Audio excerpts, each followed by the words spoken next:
Hello and welcome to Stories, the True and the Fictional, the Indie Author Podcast supporting indie authors from all around the world. This episode is brought to you by Rebecca Castles of the Rising Dawn series. You too can become a sponsor by heading on over to buymeacoffee.com/STTATF or follow the link in the show notes. And now, let's get into the show.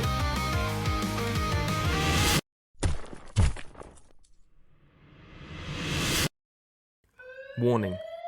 Listening to this episode may cause your TBRs to grow in size.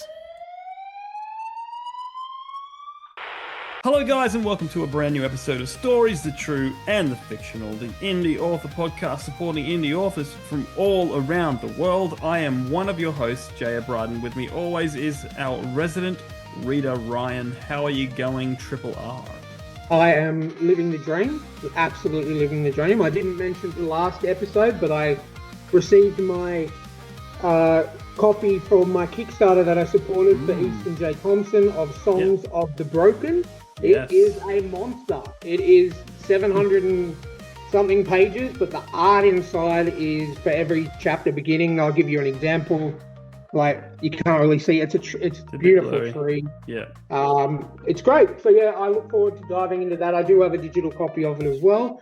Yep. But yeah, it's been great, and it's been a long episode, but a very, very, very good one. Yep. Yeah, guys, we mentioned nearly everything in the last episode we recorded, which is releasing after this episode. So spoiler alert. But yeah, we had a lot to talk about then, but now we're just like, well, the usual. Remember to check out our sponsor, Rebecca Castles. Our honorary sponsors, Janelle Schiecke and Alexander Robb. All their links are down below. Check out the Kickstarter that me and Michael Vadney are a part of called Rings of Adventure. That Kickstarter launches on the 1st of September. I'm assuming US time, because most of the people involved with that Kickstarter and that anthology. But you can also follow it. You can also go to the Kickstarter page, which I did, and click on Keep Me Informed about this project, and you'll get updates as they're posted, and as it gets closer to the launch date, you can work out what pledge you want to make and all that kind of stuff. It's great. There's over 30 different authors writing short stories all around the themes of Ring. The prompt is Ring. So I wrote a story about an Australian monster hunter with his dingo pal hunting down a bunyip, because I wanted to make it as Australian as I possibly could, and I used ring as a pun for everything. So while other people are going, look at my magical ring and all this stuff, I'm like, no, the phone rings. That sort of thing is what that's what I went for. So you keep an eye out for that. Please click the link, follow along, and it's going to be a blast. It's absolutely going to be a blast. Other thing to mention is we have merch. Support the show if you want to support the show. There's a lot of great merch down below. Ryan's shirts. Both of them. The Dropbear shirts and mugs and stuff. People are loving the Dropbear. So yeah. We're about to talk to JL Engel, for which I'm assuming is the longest episode of the year, if not ever, on this podcast. Fantastic episode. Ryan was stoked. He really tried to get this one sooner. Come on, we've got to get JL on, because Ryan, why don't you tell us why you wanted him on? I got an early copy of his book, Where the Children Don't Play. He sent it to our email, and I started reading it immediately, and it is my book of the year so far in the horror section, and probably of all time, because it's just amazing. So you need to check it out. You can get it on Amazon, digital, paperback, anything like that. But yeah, he's such a top bloke too. We had an amazing chat with him. I think we didn't finish the icebreakers till at least an hour in, so we knew it was going to be a good long episode. But yeah, he's such a top guy, down to earth. And he's around about the same age as us, and it definitely shows, because we have a lot of similar inspirations, and yeah, it was a really good episode. I really enjoyed it. Yep, and the only other thing we'll leave you with is story pitch was pretty disturbing. I'm just going to say to that. Watch and find out that I think it was the most in-depth story pitch that you could think up of on the spot, and he got some real curlers, like real. He picked. We have 4 graphs. He picked the hardest, and then the second hardest, and it showed. But this man is a genius, and Kate, we got. I will approve all of these story pitches. Excellent. Well, there you go, guys. Strap in. Let's go talk to JL Engel. JL Engel, or Jeremy, welcome to the show. What shall we call you? Thanks for having me. Jeremy's fine. There's no problem with that. Well, the question we have to ask first off is, who is JL Engel? Because that's who you are as an author. So, who are you? JL Engel is a literary psychopath that lives in my head. And, he's the one that talks to all the voices and says they have things they want to tell people, and he's been around there for a long time. And I think it was 2021 by the time when I first published, he decided he's going to make himself known to the world. So, father, I'm former law enforcement. I was in corrections for 15 years, which I never even expected to do. Personal trainer, defensive tactics instructor, teach self-defense class on occasion, dog lover. I like quirky humor. I like being serious. Sometimes you don't know where I'm coming from. Am I going to tell everybody to F off, or am I just maybe throw in the weirdest joke you haven't heard yet? Sometimes, I was like, keep everybody on their toes, But I like to think that I'm living life and having fun while I can, and meet great people and enjoying myself, and hopefully writing stories that entertain everybody. That's my main passion, my main goal for that. So. Well, I can guarantee you that you worked with writing a story that entertained Ryan. I'm just going to say that. He definitely blew me away. It's like, you guys have been doing this for so long. I've been on Twitter and everything. I'm surprised we haven't crossed paths earlier, but how timing works, it's divine like that. So yeah, it was. I remember when he messaged me, because he was the beta read, right, Ryan? Mm-hmm. And so he messaged me and was like, dude, I'm not going to be able to get a review done on time. And he told me why. And I was like, yeah, I'm not that heartless to say, finish my book and review it like you said you were going to, because of your loss doesn't matter, and that really struck me a lot, as a compliment, the amount of integrity, like that. To say hey, I'm not gonna be able to do this, and most of the people I haven't heard from. I don't know who some of the people are who did do it, and I had one guy actually. I got a notification. He's like, "Yeah, it's not for me," and he didn't even read it. Yeah, and I respect that. That's cool, But when Ryan was like, "Hey, I read it, and I'm not gonna be able to do this, and because of this," and I was just like, "Wow, man!" It's like you're my neighbor, and hey, I'm not gonna be able to return your lawnmower next Saturday. The reason was obviously much more, important than that. But I was like, oh, okay, well, thanks for letting me know. Despite everything you're going through right now, it's like I was basically like, screw that book, man. You got life happening right now. Yeah. And then when he did, always, if anything comes up. I always I think at that stage I was about 80% through the book, because I was absolutely loving it. And, with everything going on with my old man and being at the hospital and the home, all day, every day, there's some days I just got home and I just crashed out. But then after I messaged you, I'm like, okay, I think I finished it a week or two later. And because I wanted to give it the dedication it deserved, because as I've said to Jamie many times, it's my book of the year. It was a fantastic story. It had every single thing I, as a horror fan, could want in a story. And it brought back, not only there was a lot of new tropes and stuff in that book, but it brought back memories from some of the, the books and the movies that I'd seen growing up. Yeah, it just had everything that I possibly could want in a book. So it definitely, and obviously then it made me go out and buy your other book, which I haven't had a chance to cite yet, but I Oh, well, like the thank you. sound of that. And yeah, it is such a good read. It helped, and you know what? It helped me through that difficult time, that me and my wife were going through with my old man, and it was really nice because it let me go into that world because of how well it was written and how you describe the world that everything happened in. I was able to sort of put myself in that world for a couple of hours each night. So it 100% helped me at the time when I needed help. So yeah, it's an I, absolutely amazing story. I honestly like there's not really a higher compliment than that.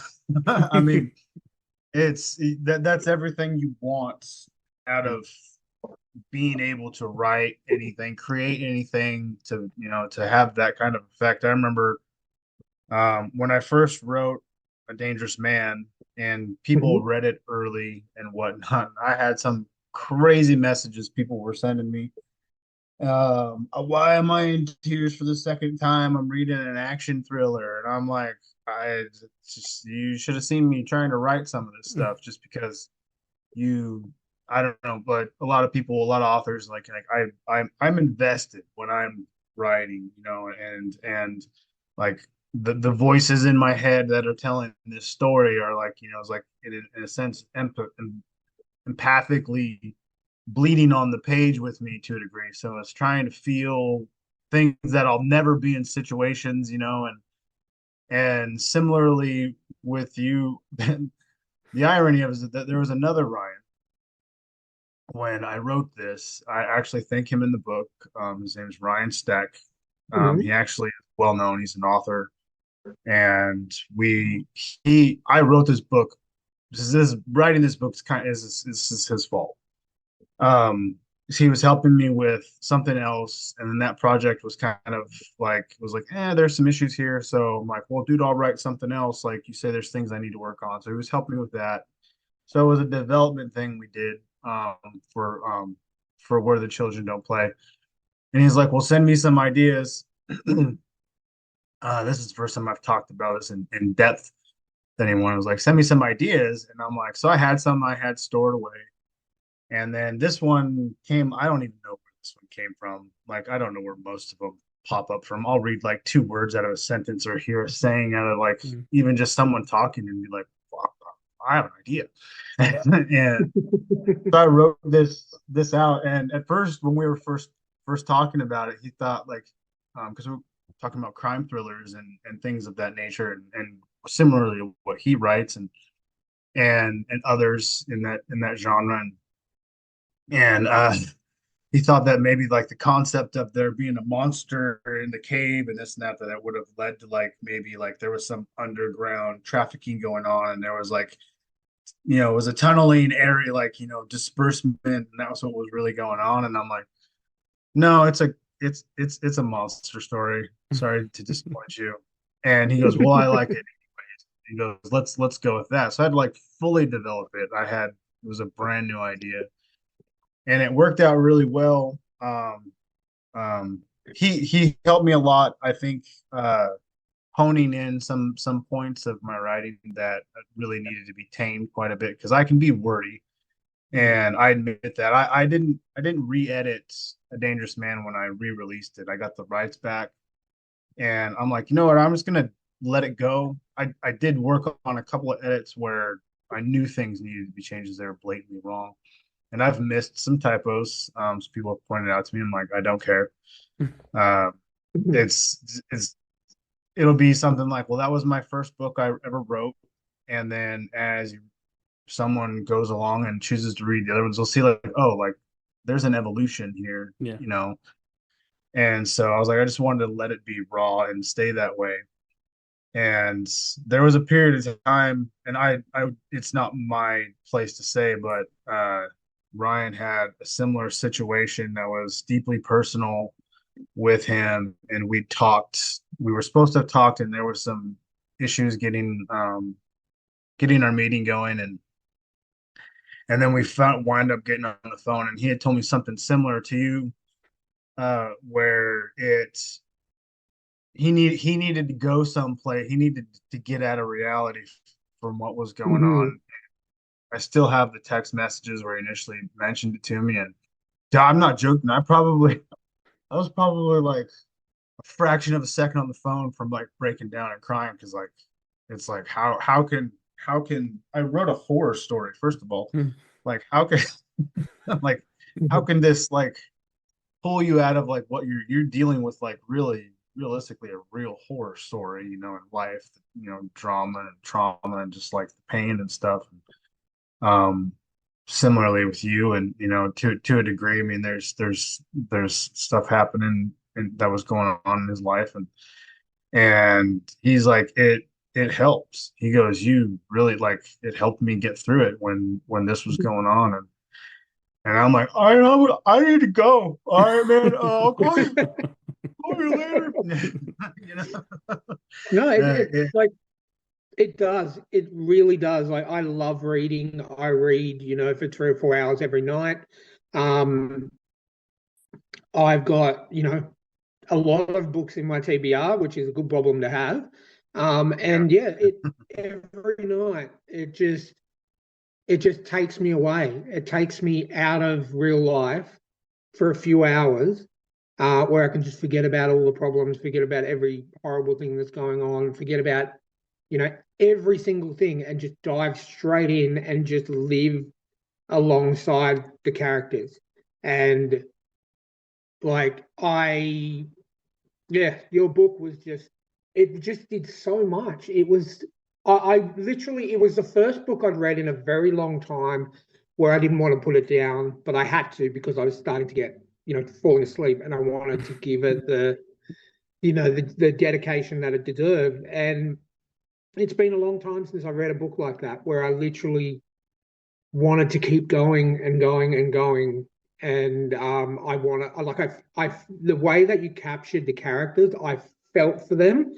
And there was times in that book where I'm like, please do not hurt this lady anymore. And I'm like, okay, okay. And then, but like, as we say, it all works out. But that's the thing that I love about reading. If I can feel for the characters, if the author can make me feel for the characters, and make sure I don't want bad things to happen to those people, and if it does, then it actually affects me rather than just, oh yeah, I'll turn the next page and then read on.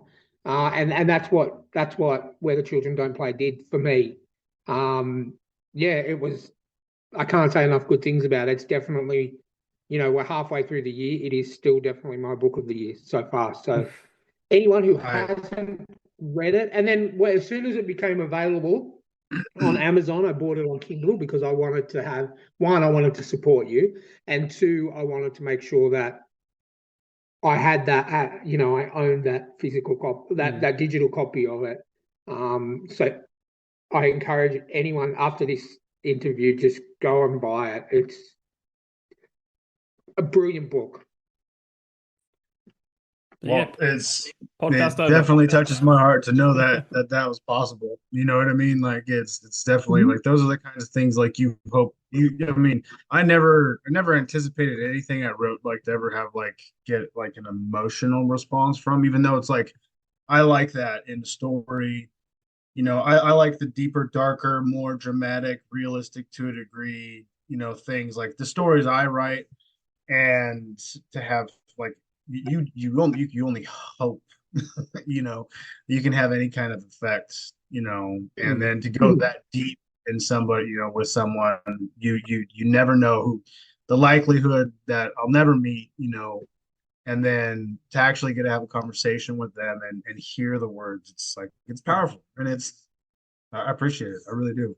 No, definitely. It's well earned, and literally there's only a few authors that I've read that I will commit to buying everything that they do, without even knowing about it. Like if I see your name on a book, I'm don't even need to read the synopsis. I will buy it. There's very few authors that I've met over the 5-year period that I will. I'll probably say there's probably 5. And yeah, just not only it was a well-written book as well as having a fantastic story.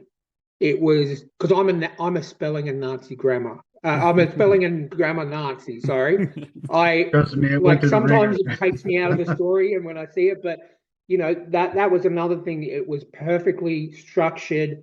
The flow to the story was as best as you could ask for, and then the story itself. So yeah, it's yeah. I'll stop talking so we can get on with the interview. But it is I mean, definitely I don't know if I've had enough. You can go on if you want. I'm all You can, in. for the audio listeners, he's he's actually levitating now. There's the tears are flowing. Holding up a statue. Yeah. Anyway, I think it's your turn to go first, Ryan. No, it's actually your turn. I went Really? first last time. Yep. Okay, there you go. All right. No, well, no, because that's because I did the last interview by myself. That's why I'm thinking. Oh yeah, true. But if you want me to go, I'll go. No, Jeremy. no, it's all good. I'll go first then. All right. Okay. So question number 1 on the icebreakers, which we use to, give our audience a chance to get to know you, because we always say, if you get to know the person behind the book and, see what they're like and find out a lot about them, you're more likely to buy the book.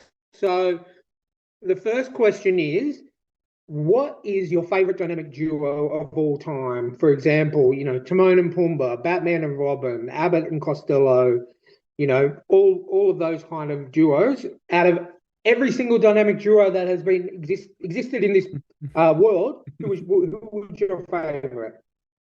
It's God, there's so many, I don't know if I've ever really had a favorite, to be honest with you. I've never thought till I read that, and I'm just I was like, that's a stumper. Honestly, I mean, you have so many, all the things I grew up with movies and everything, it's I mean, when you think dynamic duo, you automatically think Batman and Robin. Mhm. And really, as much as I enjoy the movies, I love Batman altogether, but it's Robin was never really around, and Robin was never really that awesome. So comic wise, that's automatically what comes to mind. But then I think of other things where it's you have Schwarzenegger and Danny DeVito. If you tell me Twins is on, I'm watching it, Yeah. or Tango and Cash, Russell and Stallone were just magic. And yeah, it just that was I'm man, these questions are so fun to look at, and I'm these ones really make you think. We like depth here. We like depth on the Stories of True and Fiction podcast. We go deep. Yeah, I mean, it really is. It's a difficult one to pin down. It was the first thing that came to mind, because when I think of if I watch movies more than I read books for years. I love movies. I have we can get into more things I've written later, but yeah, I automatically go to those, and the first thing that comes to mind is Tango and Cash when I think of buddy cop kind of things. I was like, well, what else is there? I was Bad Boys and this, that. I'm nah, man. And Russell, I always I just read a thing today, Stallone. It was an interview from Stallone where he wishes he would have expanded on Cobra, Demolition Man, and Tango and Cash as trilogy franchises or something. And I'm sign me up. All of them. I love all those movies, especially Cobra, especially I mean, I love them all. They all have a special place growing up, because it was they were just fun. They were fun action movies. But yeah, I'm just gonna have to say Tango and Cash. Yeah, those are my guys, because I love the wisecracks and the dichotomy, the differences in them, and Stallone's. You look at Stallone, you're that's the banker guy, the guy who runs around with a red bandana on in the jungle. and then Kurt Russell. I love so many Kurt Russell movies, but Mhm. like he fits, from Snake Plissken to Yeah. Yeah. Jack Burton. Those are my Yep. two of my favorites of his. But so yeah, Tango and Cash. Number one is Tango and Cash. And you know what? Those action movies that you mentioned, they still hold up because me and my wife, we watched Demolition Man, I think maybe like 6 months ago, because it was one of my favorites growing up, Demolition Man, and it still holds up. I mean, you It's can a even great Wesley Snipes at his best. Stallone's always at his best. There's no, I haven't seen a bad Sylvester Stallone movie. Yeah, it's action there's a wise. I couple mean, out there. There's a couple out there, but I mean, they're at the end of the day, you're like, all right, that wasn't so bad, like Mhm. anymore. Have you ever seen Rhinestone with him and Dolly Parton? Like it's No. a old No. like it's like either 78 or 81, I think. I don't know. He sings in that one. Um, Oh, really? it's it, I mean, it is not a bad movie, really. It's funny. It's meant to be a comedy. Yeah. It's a comedy. It's like one of his first comedies. Um, Stop or My Mom Will Shoot Yep. was That originally one just like, popped into my head. I was like, I remember watching that when I was a kid. I yeah, thought that was pretty good. It was a funny movie. I think he It came out and wasn't. said that was his deepest regret. he Yeah. did. No, I was gonna say he did because Schwarzenegger, like, they had their back and forth, and Schwarzenegger's Oh, like that's right. Yeah. they tricked him like somehow to like take the movie, and it was like terrible. But I remember watching it, and we it was, I mean, wasn't his best, but it was Mhm. funny. I mean, Del Getty, Yeah. I mean, Golden Girls, you know what I mean? Yeah. Like, and Yeah. Sylvester Stallone, that's funny. There's a duo right there, right? Like, That's it. but Oh, that's Yeah. classic. yeah. All right. Well, what's Classic. something on your bucket list? Oh, okay, here. Since you guys are in Sydney, right? Yep. Um, Not that I don't want to come to Sydney, I do. I've always wanted to come to Australia. I always do, but I don't know. It's probably been at least a couple years, I think. There's a place called the Third Wave Cafe in Melbourne, All right. Okay. Yeah. and they just serve barbecue meat, Oh, and nice. like not just barbecue meat, but mainly like, and they have like they came across my Instagram feed one time, and this, I don't even know what it was, that macaroni and sweet Mm. potato fries and this huge like Thor's hammer steak thing they called it, and it just fell apart, pulled bone right out. Mm. And Nice. I'm like, fell in love. And I'm like, one day things are gonna be have gone so well in my life. I'm just gonna get a bunch of friends together and I'm gonna say, get your passports. We're going to Melbourne to have some barbecue. And they're gonna be like, Yep. we're going to Australia for barbecue. Like Texas is like 2 hour flight. Like, no, we're going to Australia. That's what we're going to Australia. We're going to Melbourne to this one place, and on Tuesdays it's all you can eat meat. Like, and so I'm like, we're gonna go Nice. carnivore it up for a week and and enjoy the heat, get all the meat sweats out. Like, we're Yeah. going there, we're gonna eat there every single day. That's the plan. I'm paying, we're getting on a plane, let's go. That's a bucket list thing. Nice. So I told a couple of my buddies, I'm like, one day I'm just gonna tell you, make sure you have your passport and then we get a date. Right? Make sure you have a week or so off of work Yeah. or something. And we're going on a trip. And I'm not telling you where, but that's where we're going. That's one thing. What's one thing I've always had in mind. Like, I'm going there one day, and then one day I'm going there just to go there. I'm not going to go do anything else. I'm just going to go there. We'll go do other things because there's probably so much more to experience, obviously. But that was my main thought process, was bucket list was to be successful enough where I could pay for close friends, family, whatever, just take a big group trip to Australia and go down to Melbourne and like, well, we're here to eat barbecue. So if you don't want, Nice. And I now, hope it lives up to your expectations when you come down here, because Melbourne is kind of like the redheaded stepchild of Australia. Like a lot of us, not just us Sydney people, but pretty much all over Australia, because it's the weather. Look, the weather there is just like constant doom and gloom, raining, storms. You know, it's like Washington. That's where I'm from. It's just like where I live at. Look, my first thought was like, you mean they actually have steak down there and barbecue down there? Because most of them are vegans down there, you know. Yeah. Oh, really? These guys that's why we send all our vegans well to Melbourne.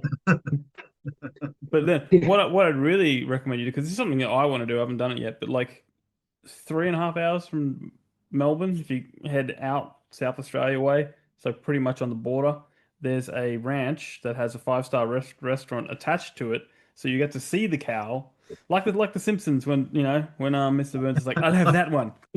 So it's like, yeah, you can't get it any fresher than that. Nice. I'm down for that too. Can I name it first? I'm yeah.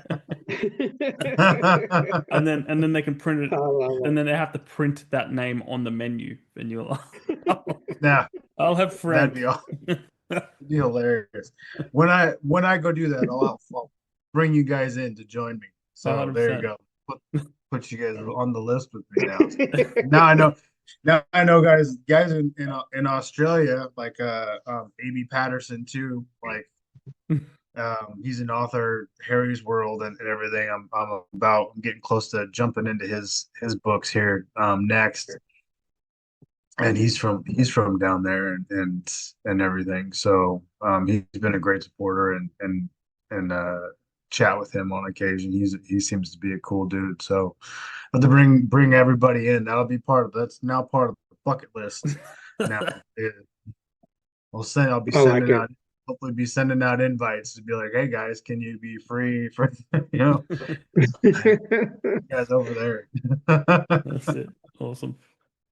I like it. All right. Okay, the next question, Jamie's going to bring up a visual aid. It's probably something you're, being a United States of American, would know quite well. So obviously, for those who don't know, this is Mount Rushmore. It is a I don't know if it's a wonder of the world, but it's something that's very popular in America of 4 very influential presidents at the time of when it was done. So given that this is the 4 most influential presidents of the time, what would be on your Mount Rushmore of television shows? Can be any genre, can be animated, can be whatever it is, but 4 TV shows that you think, in your opinion, are the best of all time that deserve to be on a television Mount Rushmore. Oof. This is another tough one because I'm 44 years old, so there's a lot to choose from. Yep. Well, when I was growing up, my favorite show was MacGyver. Oh, yeah. With Richard Dean Anderson, that one. Mm-hmm. I mean, I didn't mind the remake they started. It was okay, but you can't beat, like, I used to know every single episode. Yep. So MacGyver has to go up there. Man. Oh, there's so many. There was a couple I was thinking of. A-Team. I grew up watching A-Team. I loved A-Team. So those are going to be like my 2 nostalgic picks. Yeah. Mm-hmm. God, there's so many other good ones. I'll go with, there's a couple of sitcoms I back and forth. When I write, like a lot of people play music, I'll put on movies or I'll just put on like shows I've seen 1,000 times. And I alternate between The Big Bang Theory and then Parks and Rec. Yep. Those 2, I rewatched Ron Swanson. Yeah. Yeah.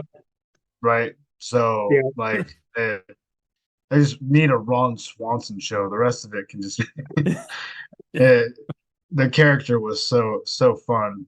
But yeah, those, I think I'd have to go with those. And I've literally been thinking about this particular question all day. Had little small discussions with coworkers and stuff. I work for my local transit right now, and started about a year ago, And so a couple of my walk, I'm trying to remember TV shows I grew up watching. It was like I go because like I'm stumped thinking so hard. And then I'm like, okay, well, what did I love? And yeah, like if I heard that opening jingle like of the Mhm. song of the intro, I'd come running. It was like the Pied Piper, it was like he like yeah. Oh, it was Yeah. so good. So good. I like that. It is so true. I'm 44 as well. Jamie's you're 42, 43, Two. 42. So we're all around the same age, and we've watched like I can't count the number of TV shows that I've loved and watched over the years. But when it comes down to having to think and pick four, I could come up with probably one or two, and then the rest are I just draw a blank. It's a lot harder than you think it is to try and narrow it down to four. No, Well, there's been so many. There's been just so many, and then there's Yeah. some that have gone on for so long, and I'm like, well, I've never finished. Like I love Criminal Minds because I love the Hmm. psychology of it, Yep. the behavior studies. Because working in the jail, I was dubbed the crazy whisperer at one point in time because I 9 out of 10 times I could talk down just about anybody's suicide, violent threats, I could keep a situation from turning into use of force. And it wasn't something that I like went in like this is what I'm gonna do. It just happened.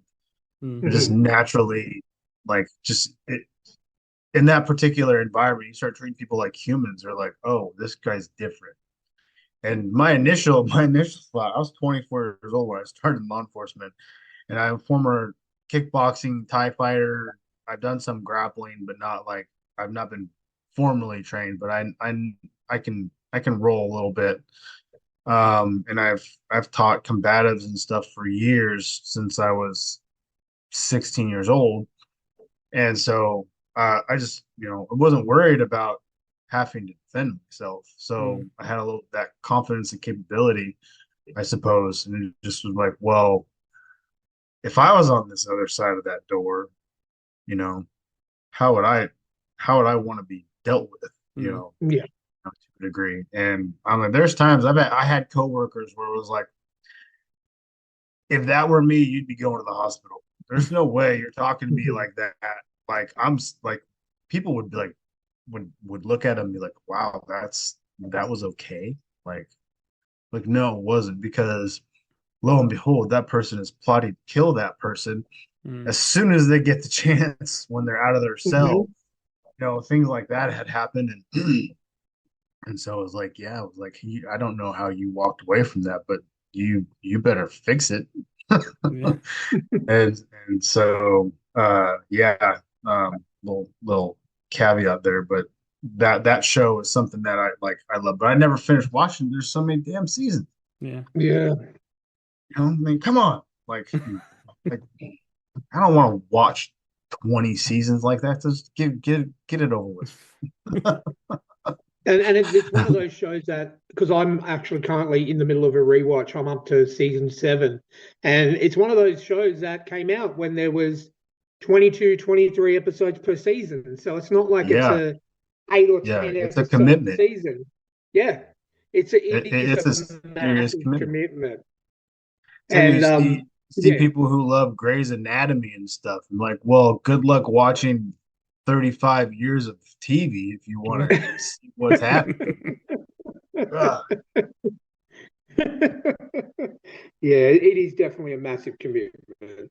Yeah, But but I'm lucky. I've so got a lot of free time at the moment, so I can just watch 2 episodes a day and get there eventually. It's a marathon, not a sprint. It oh, is. It definitely, is. yeah. It's like one of our friends, he's was like 6 months ago, he watched all of Stargate. Um and we're just going like Hmm. he's going, I'm up to this episode, I'm up to that episode, and he's just going through it so quick. I'm going, there is no way that you are, watching this many. And Right. he's like, no, skipping. He says, I watch the important ones, like the plots that run right through it. Oh, okay. I'm Yeah. skipping all the filler episodes. I'm going like, yeah, well, that makes more sense now. Yeah, because you're yeah. not There's watching 8 seasons of watching 22 all. episodes. Well, yeah, and now that they like even newer shows you see like on network TV, they're not doing that many episodes anymore. Mm-mm.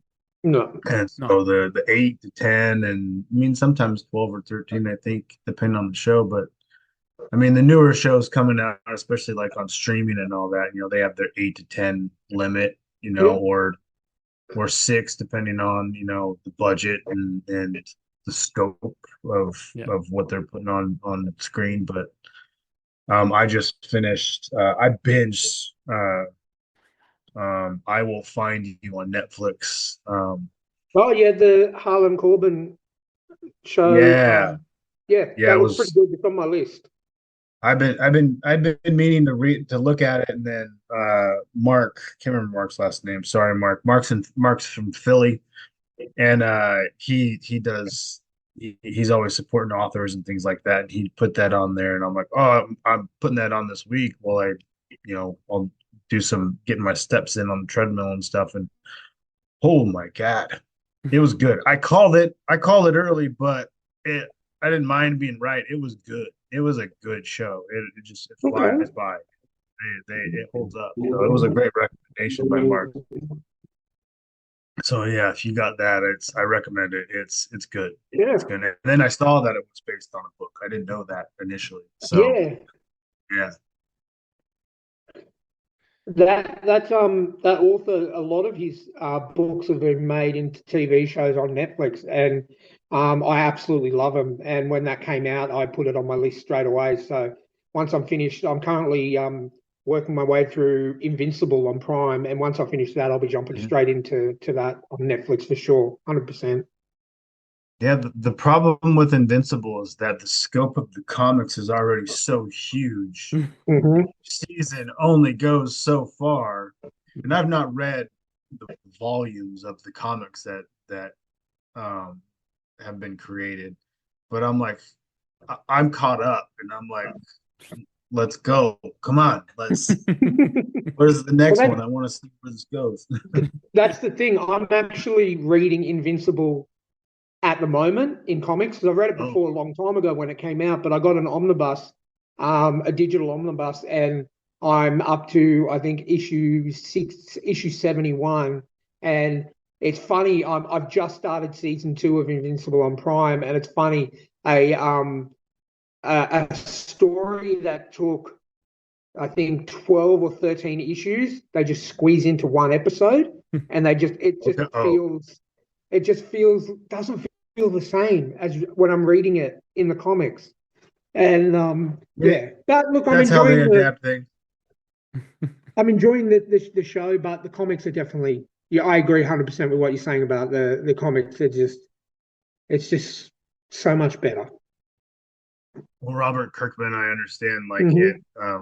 because it's him and The Walking Dead were all there, and Yep. everything, and so there were things in the actual comics that they were like, I don't know if we want to Hmm. animate this, and put this on there. I was like, dang, what the hell are you putting? What are you And putting then in there, and then you man? see a show like The Boys, Yeah. which I'm currently reading The Boys again for probably the 70th time, and I'm like, wow, they actually put that in. Obviously, the show is a lot tamer, but I mean, it's probably one of the closest TV show adaptations to the comics that I've seen. Yeah. So I figure they can do that. Maybe they could do like a little bit more off the comics from Invincible or from The Walking Dead even. I did the same thing when Walking Dead came out. I read the comics, read it all, finished it, and then watched Walking Dead. And yeah, I guess you got to just keep them. What I do is, and I do the same with comic book movies and all that kind of thing. I just keep them separate. Like the movies are Yeah. one thing, the comics are the other, and I Yeah. don't go into a movie expecting it to be exactly like the comics. Especially like most recently, I went and saw Supergirl a couple of weekends ago, and I literally probably about 6 months, 7 months before I saw the movie, I actually read the 12 issue limited series that movie was based on. And Okay.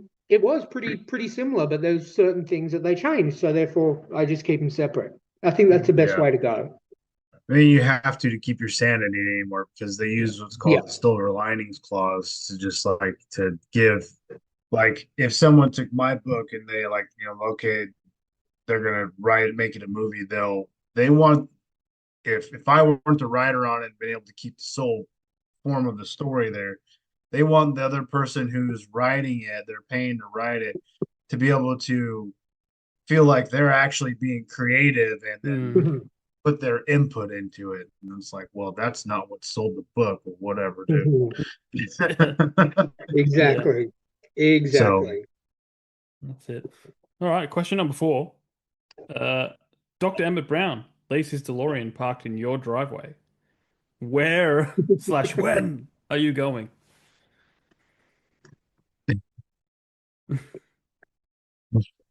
when I read that one, I'm like, where could I go? And immediately I thought this is probably one of the worst places to go because I already know how it ends. I'm like, I'm like, this world is so crazy right now. If I was gonna get away, I don't even know if I'm gonna go back. I wouldn't like go back to try to change anything. I'm just like, you know what? I'm gonna go back to the Battle of Thermopylae and just get it done. Like, just join the fray, and that's it. I'm gonna go out on my shield because that's what happened. That was my first thought because I was like, what? Where would I go? That's a good question. That's a great question. That one really has stumped me. That was my initial thought. I'm gonna go to the Hot Gates when the 300 fought all the Persians and just fucking end it. Like let it go. like like just go out like that. They'll be like, what are you? What are you? Why are you Who's here? that guy? Why are you not in armor? Why are you so soft? Like just throw me out there, man. It's all good. I like it. But I like it. so I'm just gonna go with that. That was my most entertaining like thing that came to mind. I was like, I don't know where I would really want to go in time, or I mean, if I really if I thought about it, like I don't know, it couldn't be like I don't know. I'd want to be able to jump around like Deadpool at the end of Deadpool 2, like go here, go there, like just one time. Like I'd have to pick like if I was gonna go back to change something, it would have to be very, very significant. And then you have to wonder, I mean, if I return to that timeline, if that were possible, however, time travel seems so convoluted. No one's really like stuck on like how that works. Yeah. Or it could work. But you know what I mean? And then come back and see if anything changed and be like, wow, really fucked that up. Like, like I thought I was doing something good. But no, I'm just gonna go to the Hot Gates and I'm just gonna say, you know what? I'm going out like a man. Screw it. I like that. I like it. Get involved. I'll probably scream a lot because I'm not very savvy with the sword because I've never had that training. But I'm like, hey, I just swing. I'll get one. Yeah. I'll get at least one. I know that. You'll get the confident in that. Would you scream, "This is Sparta"? Yeah, there you go. Like I'd bring. It'd be like, oh, he's with us. We better go. I like it. The thing is, if you've seen any of the stuff, like I mean, when Zack Snyder adapted that, apparently there's historical quotes from Leonidas and whatnot. Like I guess the Spartans were pretty snarky. Yeah. Yeah. Like you know what I mean. So I was like, maybe he really did that. Yeah. I don't know, but I like to think that he did because he sounds like the kind of guy who would like just like, oh, we'll fight in the shadows or whatever. Like that was actually like a quote from one of the soldiers apparently, and like okay, like I mean I can work with that. I like it. Awesome. All right. The last question on the icebreakers. And we did acquire this, not steal, acquire this from a different podcast. It's a simple one. It's a simple one.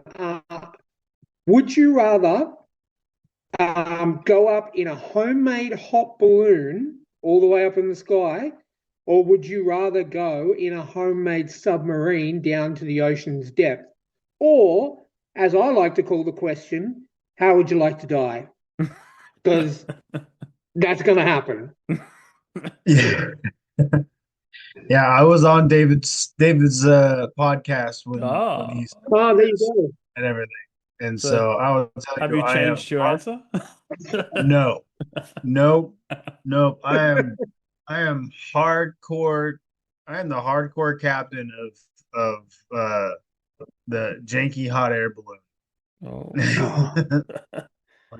like the whole, because the janky submarine is based off that guy who made that one, right? Like, Yeah. and it was literally with a PlayStation controller, and they're like, and these two billionaires or whatever they were disappeared from it, and on and on and on or whatever.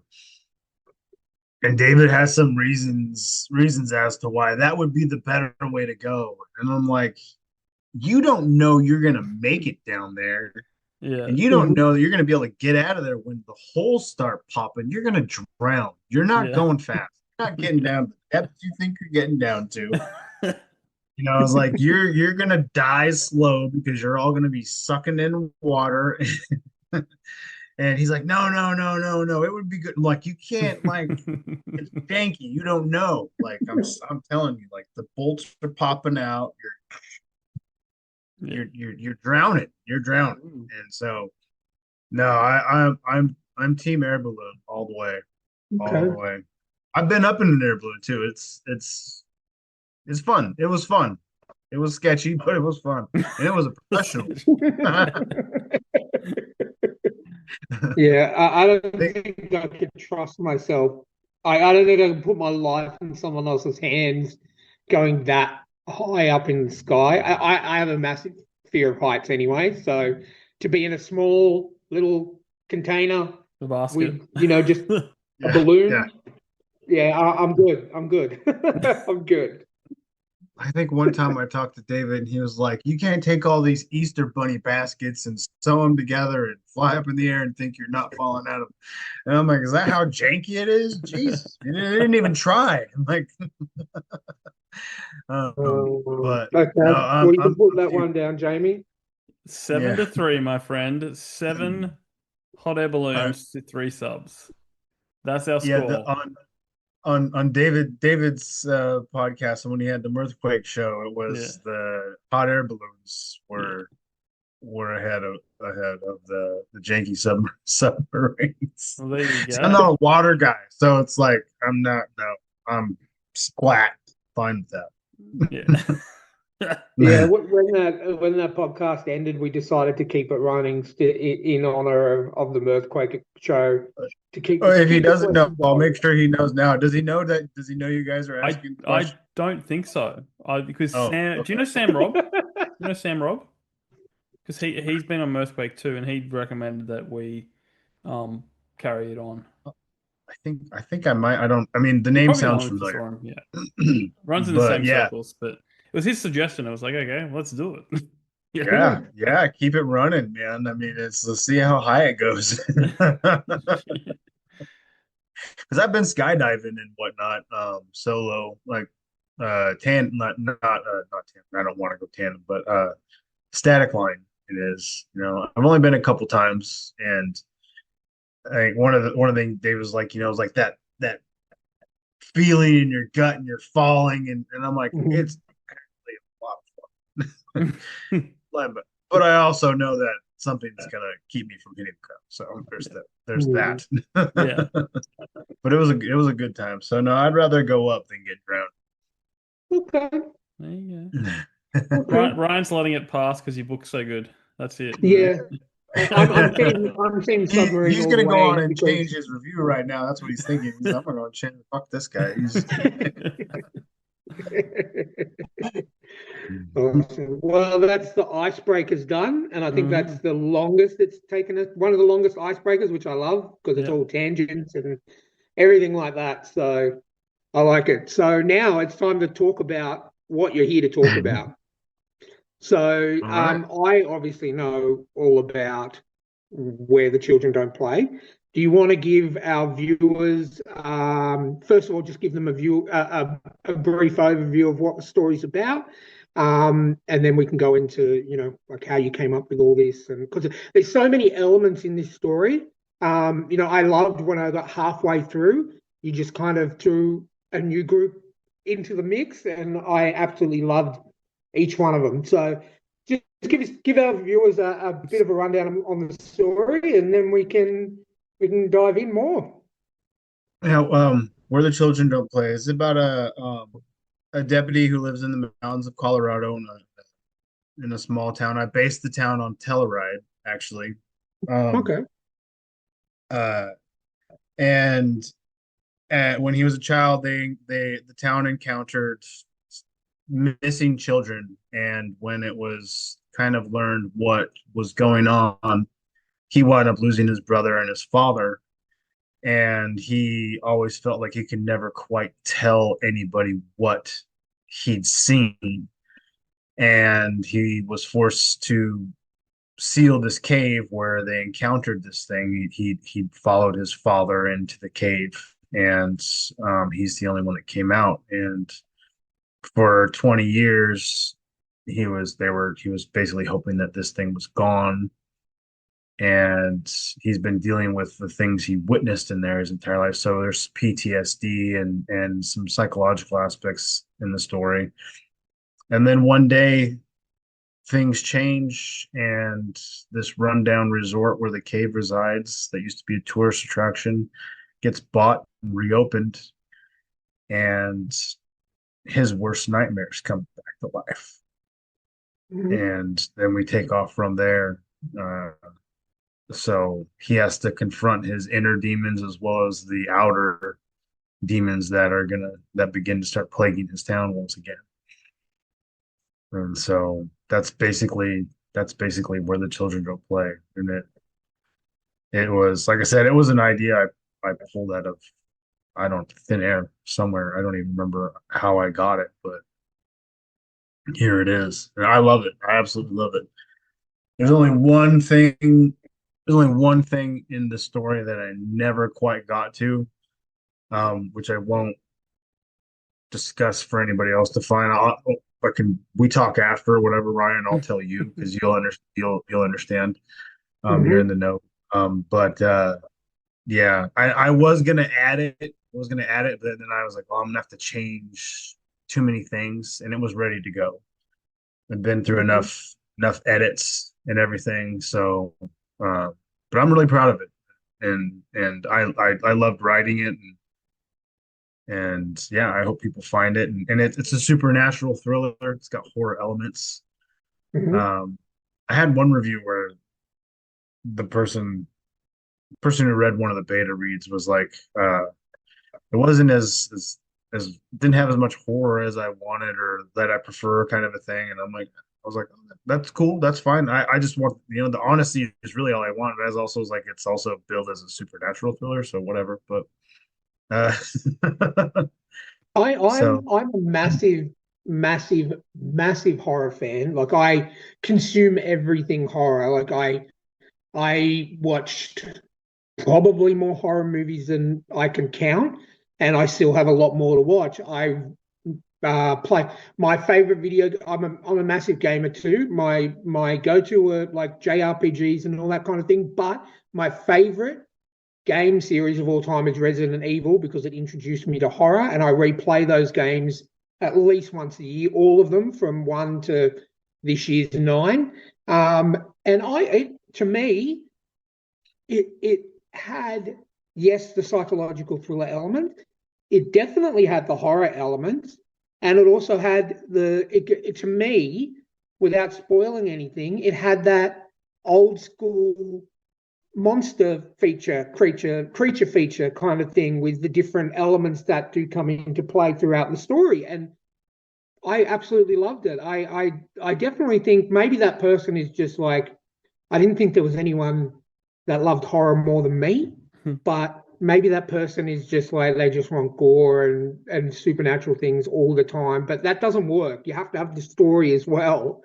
It Yeah, I seemed that thought. way, but to each their own, and it's cool, and everything we write isn't for everybody, and I respect their opinion, Mhm. because it's theirs. It's like they get to have that, and I don't want to, I'm not trying to disparage it at all. No, I Um, get it.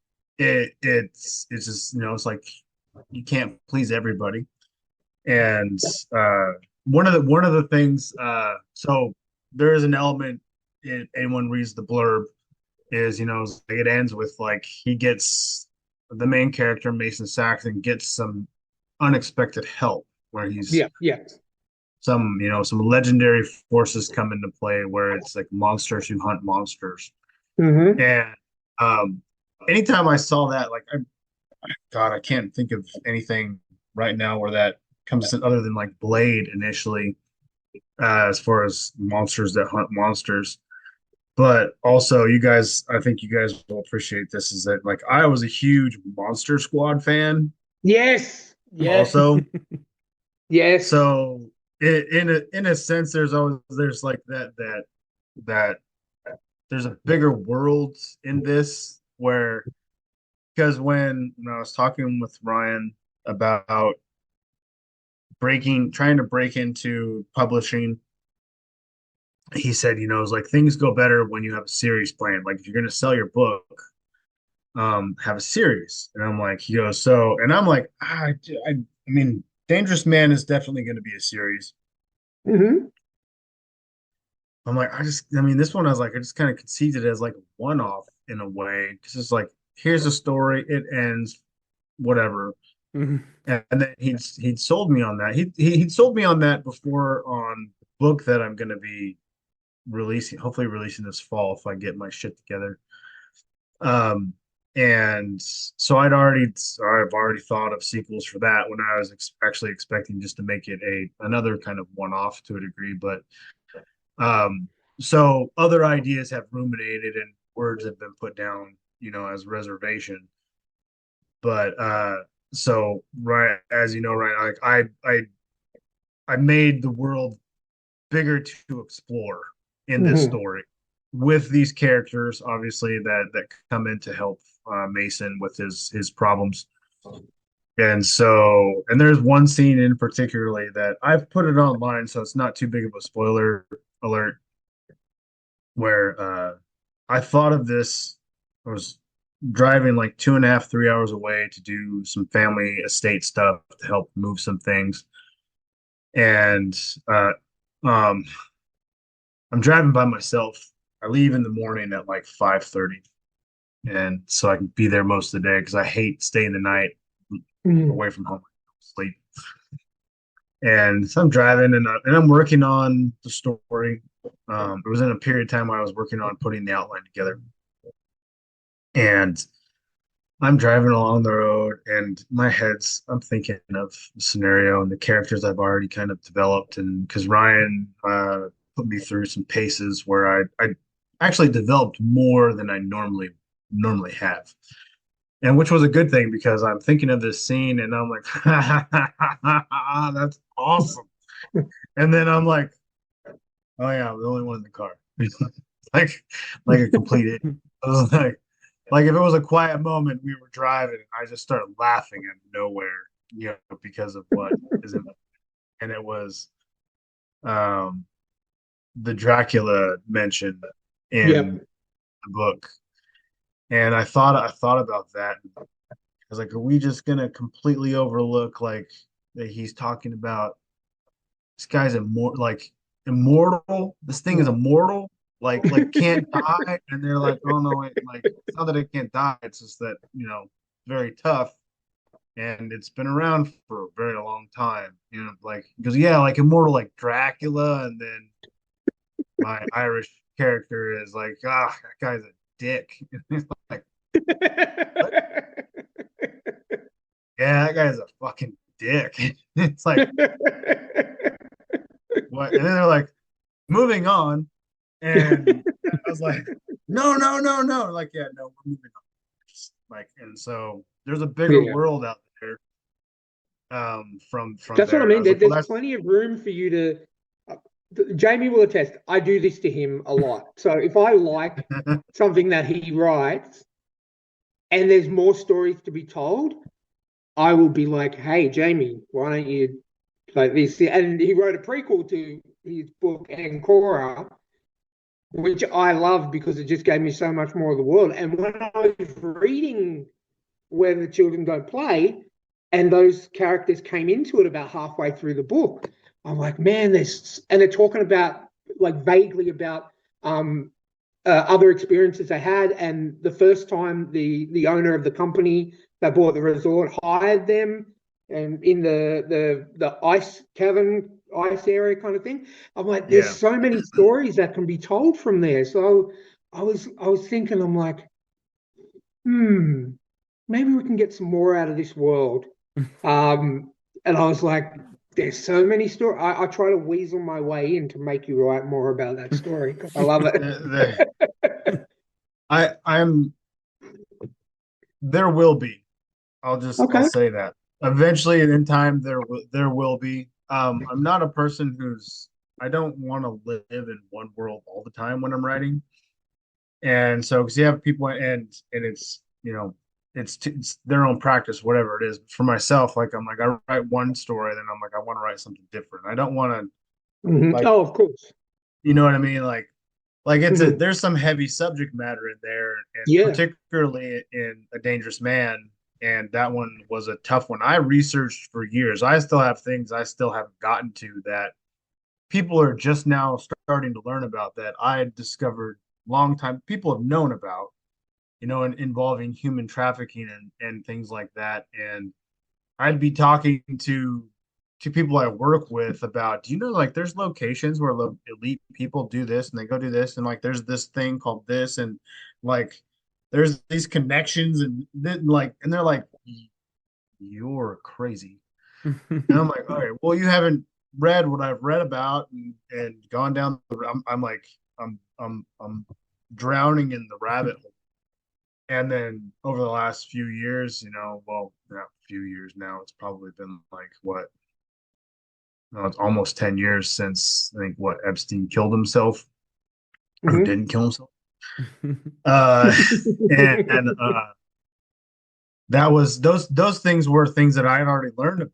Like, and there's other things that people aren't even familiar with yet, even with the files and stuff. And like, but that's the point being is it's heavy subject matter, and it's like it's not a world you want to constantly live in, Yeah. No, of despite course not.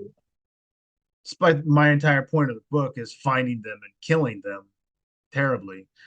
And so with my character has his vengeance arc that is the main portion of it, but that world will expand. I've had the concepts for the second and third book since I wrote the first book. Okay. And so if I pull them off right, it'll be a lot of fun, and it just gets deeper and darker. And the second one, I almost liken it to like because in a particular way, because of the subject matter, you could almost consider it a horror story. Because I don't pull a lot. Like, I mean, the punches aren't pulled to a degree, but I don't get into like there's certain things I just don't get into because nobody wants to read. Hmm. Mhm. Um, but at the same time, he actually, and I think I've only talked about this a couple times.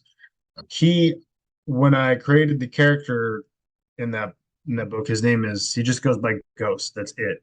He's an enigma, Mhm. and he's like if you took uh, Liam Neeson from Taken and made him look like Jack Reacher, and then gave him all the skill sets of Jason Bourne, James Bond, the Terminator, like, and then set him loose. That's kind of like my guy. Hmm. And because Okay. I was like, he's a one man army. This is a huge, huge industry, and he's going after everybody. And uh, I likened him to he was Michael Myers was one of the inspirations for developing that character. Oh, wow. He's the shape. He's the boogeyman to these people. Like he's the one that he makes them afraid. And so Wow. there's certain scenes I don't know if anybody's noticed it because no one's specifically said anything to me, but there's some very subtle hints to the way that he's portrayed in certain scenes in the story where like I was intentionally setting it up to look like, he's the thing in the doorway. He's the reason, these people are scared. And when he shows up, it's like that kind of that, Michael Myers has entered the chat kind of a thing. He Yeah. shows up in the scene and but I think maybe it was a little too subtle. Like no one's ever specifically asked me about it, but that was some influence I had outside of a lot of military guys that I follow who become instructors in defensive tactics and firearms and things of that nature that I've watched for years. And these are the dangerous men that are the real life influences, all just combined into one man. And so, and then there's a lot more to learn about him. And then, yeah, so there'll be more of him. There'll be more of Where the Children Don't Play. I have at least 2 planned of trilogy. So I'm not a big series person, personally. I've read 6 Jack Reacher books, and I'm bored after that. It depends. It depends on the character, more than anything, and the stories, So I want to keep them different enough, and so like the sequel to A Dangerous Man that I'll be writing here, probably starting next year if everything works out right. Is called The Violent Man, Oh, nice. and you'll be like, well, duh. Well, we're gonna turn it up. So it's Nice. almost the storyline for that one is almost more horror in line with Yeah. horror story to a degree, just because of the subject matter and whatnot. Like I'm gonna go hard on that one. I always plan to because this is the first book was just like I'm easing you in, and Yeah. people were like, "Shit, man, this stuff really happens," and I'm like, "Yeah, I know. That's why I wrote about it." And so, the horror thing is something I never really considered being as an author, but with the people that I've met and the books that I've read recently, and then I'm like Janelle Schiecke and Steve Stark Yep. and in particular Molly McCobb because I'm Yeah. uh, reading her book, her second book now. Well, second, third, the sequel book she has. Whispers. Yeah. Yeah, Without a Whisper. The sequel to Dark Bloom, I think it is. Yeah, I Yeah. love that That's first book. And such a good story. yeah, she's an amazing writer.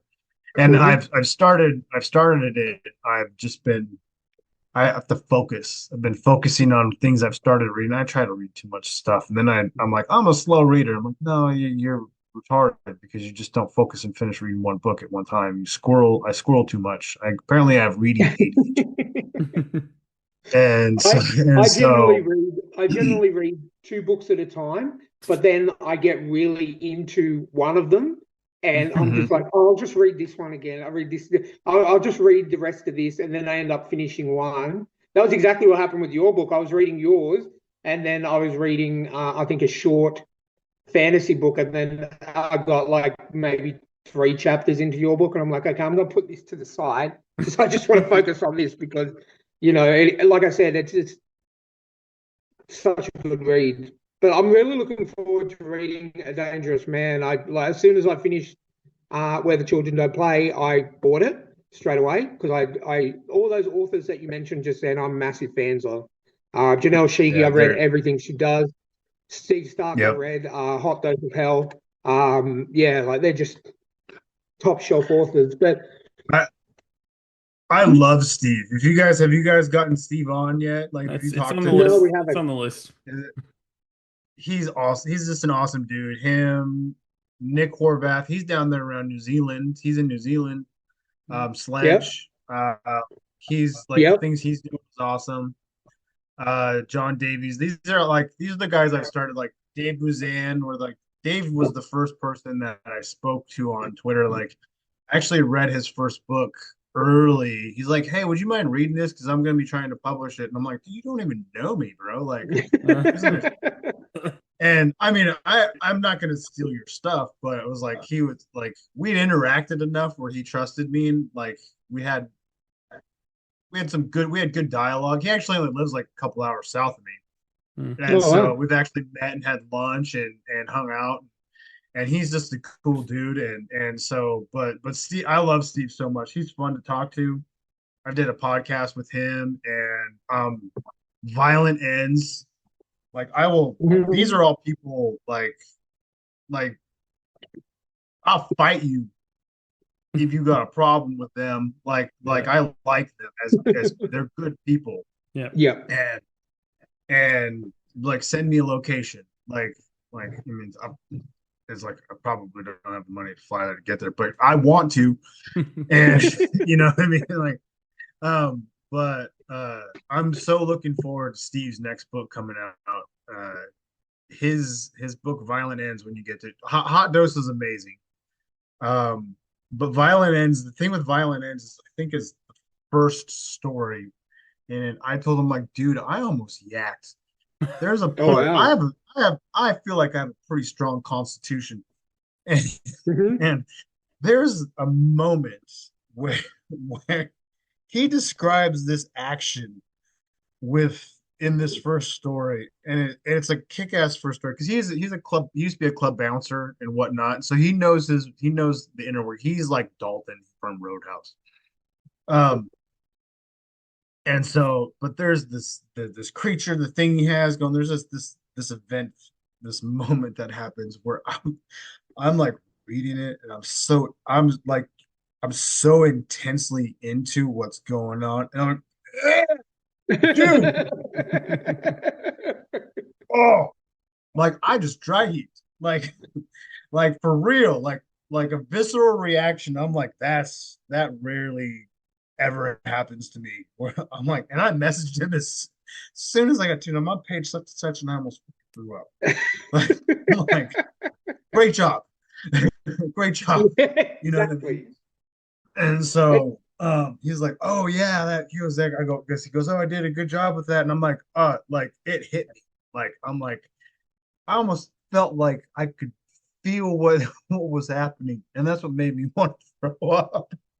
And It was that's good. the sign of a good author. If you can, and that's Oh like yeah. what I was talking about before. When you can feel, you can like the book that I've read like that is Janelle Schiecke's Death Cult. I don't know Mhm. if you've read that. Yeah. Oh no, I've read them all. We Yeah, can talk about all of them. it's I'll talk them up all day. when they're in the underground cult area. Some of the way she describes what's going on with the zealots, as I call them, what they're doing to people when they're still Yeah. alive and then when they're dead. And to me, that was like I can take a lot of gore, but I never expected to feel like that reading, and it just kind of hit me. It's like I'm the one creating the image in my head of what she's written that's making me feel a little sick. And it's just I love it when that happens because it means I'm in that world, and She has that's this what I very love about a book. she's this her style. There's a simplicity to it, but it's like really it's highbrow too. Mhm. And it's deceptive. I mean, it's like if you've ever talked to her or Mhm. seen her in an interview or just seen her profile, your pick, you're like, that can be Mhm. you. Are you Yeah.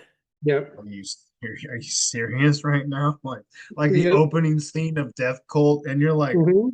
that that sweet person wrote this, and she's like, oh hi, it's so nice to meet you guys. Yeah. And you're like, she's the sweetest person on the planet, and Mhm. then like she's like, I'm gonna run someone through a giant buzzsaw. to start things off. And here we go. And I'm like, yeah, I want to be friends with her. Like that's like, yeah, like that's awesome. Yeah. Yeah. I said that the first time we interviewed her. We've had her on the show twice. One when we first discovered Dark Veil Society. We ended up having like a whole bunch of interviews with most of I those just saw authors. that popped up in my YouTube thing because I Yeah. was hadn't seen some videos and I was like, I don't want to come in here and be disrespectful and have not seen anything. Yeah. I did love your guys, your cover judgment. It worked. Oh, well, Yeah. yeah. Yeah, those are great. Um, but I saw that one come up and I go, so I have that in my list to watch and whatnot. So does that look Yeah. like fun? Those guys they're fun guys. Oh, look, it's that's what we're all about. We want people to get to know you guys, so they buy your books, and then that way you can keep doing what you're doing. You can keep pumping out the amazing works that you guys do. Because I've said it a lot on this podcast. I used to just read Stephen King, Dean Koontz, Christopher Pike, all trad published authors, and then we started doing this podcast, and I literally don't read any of those anymore. My whole TBR list, which is now up to 216 books, which is fine because I read a lot, it's all indie authors, and I have not read a bad book yet. There has not been a book that I've read from an indie author that we have had on the show that I've not finished, and that I've gone, you know what, I don't want to finish this. I can't finish this because it's not good. Every single indie author book I've read has been amazing. And I'm so It's glad that we discovered all these amazing authors. It's fantastic. Yeah, there's so many good writers out there, and they get Mm-hmm. overlooked because they don't have they're not former Navy SEAL snipers or something, and like Sean Fitzgerald, like his Yeah. series he's putting Yeah, out yeah. as rave reviews, and he's a cool Mm-hmm. ass dude, and so like he's on my list to get to, and then Eamon and the Veil, and like I Oh, said, he's Harry great. from AB and like again new like there's these are like Steve and Janelle like because I've read their Yeah. books and Molly because I've read her novel. I haven't read her poem book yet, but I read her Mm-hmm. novella she wrote, which was killer. I really enjoyed it. Nick with Sledge, there's new Sledge coming out soon. And then like Steve's Nice Bloody Work. Um, I've read like a little taste of it in a magazine article that he posted about, and it's like just publish the thing already, man. Mm. And with Sledge, like I read like an excerpt the other night. I've been a huge supporter of him. I don't know why I didn't get an ARC, but I'm a bitch about it on here. Um, but 'cause I had dropped everything and read that. I did that with Spider when Janelle asked me about reading Mm-hmm. Spider. Mm. They're good people and they're great writers, and because they're independent, it's like there's not this the following obviously isn't there, and the marketing machine isn't there. We don't have um, managers and agents who Yeah. can hire the people to pump money into it to do this and send them there and get this interview and that interview and your name out and everything, and doing things a little more organically. It's like it's like if I'm meant to become a famous writer, I know I write well. I'm confident in that. You're Mm-hmm. not going to change, but if it's meant to be to become bigger and what I would really dream for it to become as like what I do, it'll happen.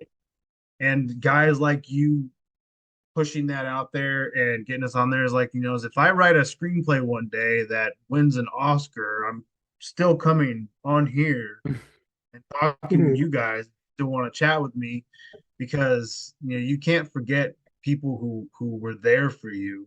Yeah. And I'm very loyal in that respect. And I think a lot of these people are too because it's like we're all just we're writing because we love it. We have stories we want to tell. we get ideas and go, well, that sounds cool. Oh, it's turning into something. Hmm. And sometimes in my head, I'm like, fuck, that's 3 books in the back of my mind now. I did one right. Like now I have to, this Yep. is like you just get those ideas and somebody will want to read them. And if you write them well and you're just a good story, um, and that's what it's about. It's telling good stories and enjoying it and not caring about, Hmm. you know, how many stars you get on a review, um, or what somebody says. If, okay, you didn't check all the boxes for them, that's fine. I don't have to. And you read it and thank you. What Oh, else yeah. can you ask for? I get irritated. One of my pet peeves on X is, and this is probably just me going on a rant now. Is one of my pet peeves is people showing and being worried about, oh, I didn't sell any books this month. It's like Hmm. tough shit. Like Mhm. more, but don't complain about it. Why are you complaining about it? Like Yeah. that aspect of somebody's character kind of like dissuades me from like, do I really want to know them, or do I have to Tony Robbins this person to like build their concept? Be like, if you're gonna be in this world, anything you want to do, you have to have rhino skin for that. You can't care. Like I don't know how many books have I sold. I don't know. I don't. I I don't care. It's not that I don't care, but I don't care. Like I don't Yeah. obsess over it. I don't like, oh, what are my royalties this month from Amazon? Ooh, $36. Like, and then I don't even know what country. I don't care. You know, it's one of those things like that's focusing on the wrong things. Yeah. Yes. And that's just me being probably being a bit of a dick, but it's like don't worry about it. Like Hmm. Mhm. push it together, write the next thing, write the Yep. next thing. Always write the next thing. It's if you're gonna grind and enjoy it. Like Yeah. it's about the journey. It's like it's like you're writing. You have a story to tell. You get it out there. Okay, well, I don't need this to sell so many books. Yeah. For me to write. Yeah. You know, I think that's a great mindset to have. Like, yes, it would be amazing if you could sell a whole bunch of books and do it full time, but the fact that you just want to get the story out there, and you're gonna find those people, and I'm one of them that will read it and go, wow, this is great, and then go and look for what else you've done. Like I immediately first two things I did when I finished your book, one, I went and found your other book, A Dangerous Man, and two, I messaged Jamie and I said, get him on the podcast because I want to talk to him. That's it, because I wanted you to come on so that hopefully, people that watch it will go, yeah, you know what, I'm going to give this a try, and yeah. that's what we're all about. We want more people to get more eyes on independent works because, in my opinion, they are so much better than the traditional published stuff. It wasn't until probably, I don't know, last year, just when the conversation really started coming up. I'm like, before I'd written my book and worked on publishing it and gone through all those things, I did a hybrid publisher initially. And I know through them, and I mean, internationally, even like India, Australia, the UK, Denmark. Like I know my book was sold, online in some physical stores, and I know I'd initially sold like in that run, that first edition, there was like 600 copies, which is pretty good. Like Wow. I mean, and Yeah. I had really no idea until like you don't know until you get like your payout and Yeah. whatever, or when they basically said they were going to give me my rights back and all that good stuff. But uh I was like, oh, that's cool. I was like, but that didn't like I know Where the Children Don't Play hasn't sold that many, and it's only been a few months. And I mean, and this is I'm talking that's a span of within 5 years. Hmm. Um, but I don't need to sell that many to make sure that I write the next one, whatever the next book Mhm. is, or the sequel, because of, reactions and people like yourself, Ryan. Like, it's like, I would be happy with writing it and having someone like you read it, and that'd be it, and being like, oh, I love this one as much as the first one, or maybe it's better, or even if it holds up in the same, because there's always the sequel curse. um but that that's satisfying, Yeah. and so it's not like, again, not trying to please everybody or an entire audience of people, and just saying, I put my heart and soul into this, and I don't want an attaboy, and I'm not really looking for Mm. validation. I just want to share my stories with people, and just like want people who want, like, if you want to read it, thank you. Really, the thank yous is the most important thing that I think I could ever say, because you don't have to. Something Mhm. compelled you, pick it up. I like to think that the cover is that important. Despite what we grew up learning, not judging a book by its cover. Which, again, your guys' bit is great on that. um, but it says a lot to be able to just reach anybody, and then to have someone say, "No, I want to. We do this. Let's talk to this person." It's like I'm not asking for this. Mhm. To be invited, that's an honor. I'm honored to be here, man. Like genuine. Like, I've been like Mm. stoked all day just to do this because of what you guys do Mm. that helps people like me. And the fact that you enjoy doing it, I mean, like, thank you. No, it's my favorite part of the week or the day or whenever that when I know we're recording, and um because it's the conversations that we have, and the fact that I can read your book and then have a conversation with you about your book. I can't do that with Stephen King or Dean Koontz or anything like that. And I've said it before. Some of the books, the horror books that I have read, yours included, have been way better than Stephen King, in my opinion. Stephen King books, Dean Koontz, Christopher Paul, all the books That's that all, I've folks. got on We're reading. done now. He said that. I'm sorry. Soundbite, soundbite, soundbite. No, and I truly mean that. I truly mean that. I don't just say Thank that you. because I, trying to blow smoke up your ass. I really mean it. Well, and I can tell, and that's the other thing too, is I can see your face, and I can hear your voice, and I believe you, and that's fantastic. And I hope that you can tell how much it really does mean to me. That reminds me of something. When we get done, whatever, I want to make sure, like, I'll forward to the email you guys sent me or whatever. I'll forward you a short story I wrote. You'll like it because it's horror. It's a crime thriller, horror Hmm. centric type of a story. It's fucked up. Um, uh, I have a friend. I have a very close friend. Love her to death. Her name's Stephanie. Worked with us at the jail for a number of years, and she moved, and her husband was in the military, and they moved from here to Louisville. And she, with all her education she was working in her mental health department at the jail, and she's very, very good at that. But she also, I think she'd also been a coroner prior to that, I believe.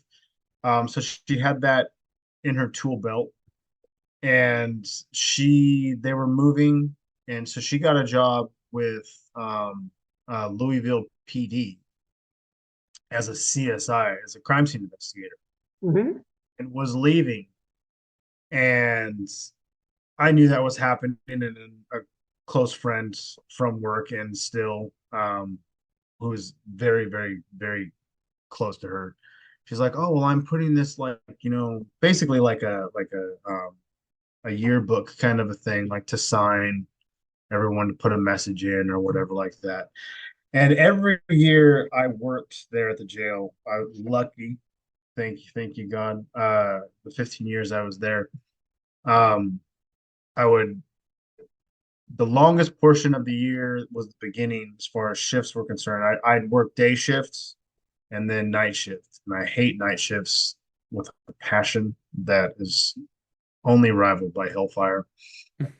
And I would take December off every year. I didn't know that this friend, her name's Shauna, and I love her to death. She had this thing that she was passing around, and then she happened to be throwing a Christmas party, and I was going to the Christmas party, and she's like, "Hey, you haven't signed this for her yet," and I'm like, "What are you talking about?" Because I put up notices at work, and this is like, I don't know, say like December 15th, and I'm like, I've been off for 2 weeks. What are you I like? You didn't tell me you were doing this. So I decided, well, you can't send this to her till I'm done with it. And it was a thick book, right? A notebook kind of a thing. And hardbacked and everything. And so I'm like, oh, fuck that. I'm taking the last half of this son of a bitch. And I'm gonna write her a story for her because she liked my writing, and I'm gonna make her a character, of a crime scene investigator in Louisville. So I came up and I made this short story, and it's called Snuff. And after she'd moved there, and I didn't have it finished by the time she left. In the book, well, people weren't done with the book anyways, and I thought, well, I'll write it. I'm not great at short stories because my ideas just want to become so much bigger all the time. And it's probably more of a novella. And anyways, I get it. I start writing, and I'm like, I'll do the outline it. I'll pop. I'll type it out, and then I'll handwrite it in the book. So it's like can't get any more personal than that. And then it became too long. I think it's like 75 pages. So I mean, it's literally a novella. And I wrote it, and I made the main character. Her name's Stephanie. And I think actually when Shauna sent the book, I printed it and I put together a personal like notebook with the story and blew her away. And she read it. She loved it. And she's like, "Do you mind if I let other people read this?" And mind you, I was like, A Dangerous Man had already been out, so people had read my book. She's a great friend. She talked me up, and she let one of her coworkers read it, and they loved it. And because they're into all they watch watch the serial killer's story documentary as a lullaby before they go to bed. And so this lady she worked with at the PD read it, and she was trying to start Interview with a Vampire, I believe. Yep. Or one of those Anne Rice books. And Stephanie sent me a screenshot of text message from her showing her, like, she's like, I'm keep trying to get into this Anne Rice book and it's not good enough. She's like, can I read that story again? And I'm like, wow, like that's freaking Anne Rice. She's iconic. Like, I'm like, wow. And she's like, yeah, you need to finish it. And I'm like, what do you mean to finish it? It has a very ambiguous ending. And I'm like, oh no, I'm not. I'm not finishing. And like 3 years later, I wrote some more, and then I left it just as ambiguous. And I tied like a personal thing going on that she had told me about from like the police department and stuff. Like I kind of tied something to it, in the continuation of the story and whatnot. But I'm gonna send it to you. I'm gonna email it. I'm gonna email it to you guys, and something extra for you to sink your teeth into when you have the time.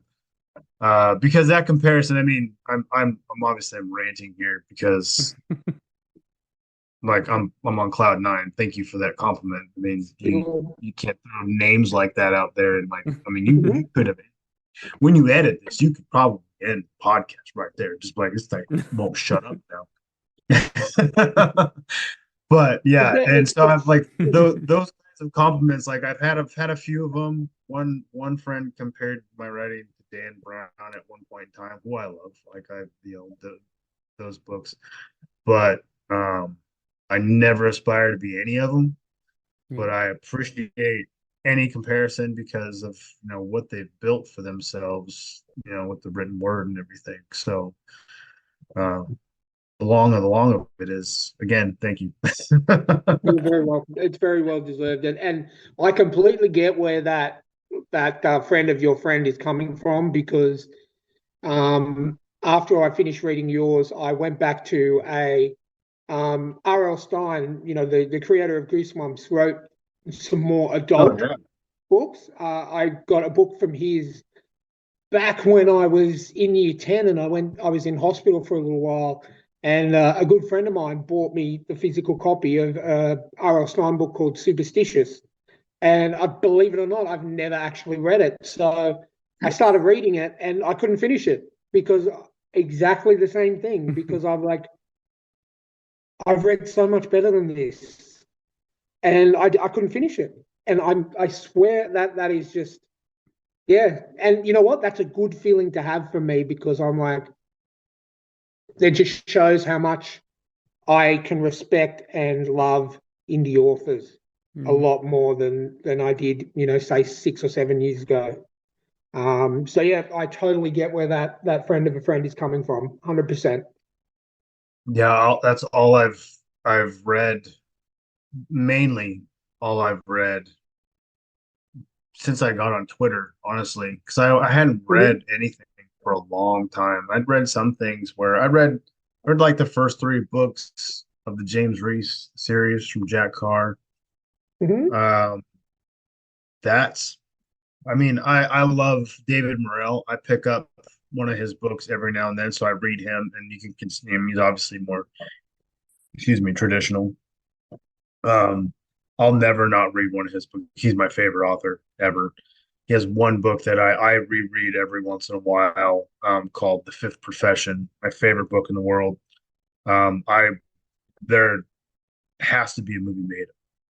He's still around to be able to help with it, like maybe even update it. I gotta find the movie that they made. Just made a movie of his adapted his book Creepers, and that's a horror movie. I gotta find that to watch. Actually, fuck, maybe I'll do that tonight. Later. um, but yeah, he's one of those he's one of the people who was one of my main inspirations of writing. Discovering books and really getting into them was like he could write other things.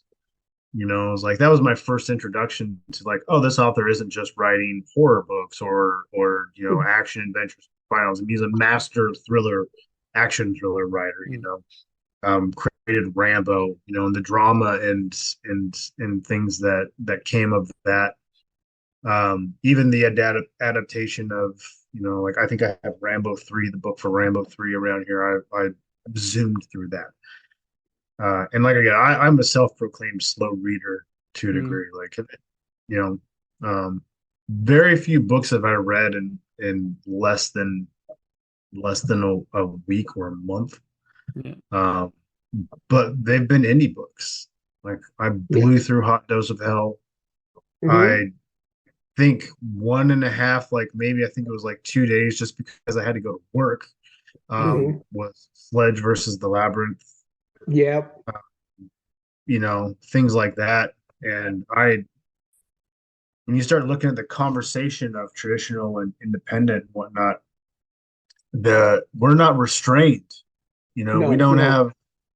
have people looking over our shoulders telling us what we can and can't put on the page Mhm. Yeah. because it might upset somebody and offend this person and offend this picket.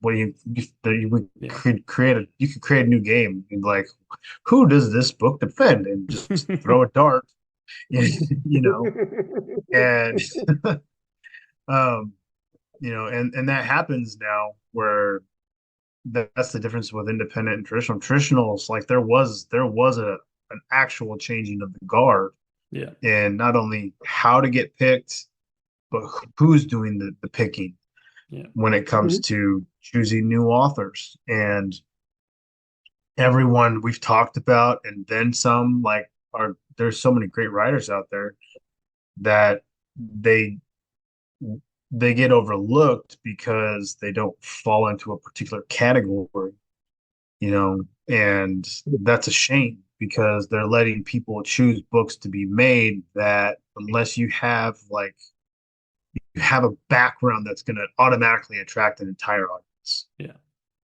you they'll select you and put you with somebody to handle you, to manage that, to make sure that, Mhm. okay, whatever you write fits this. And Yeah.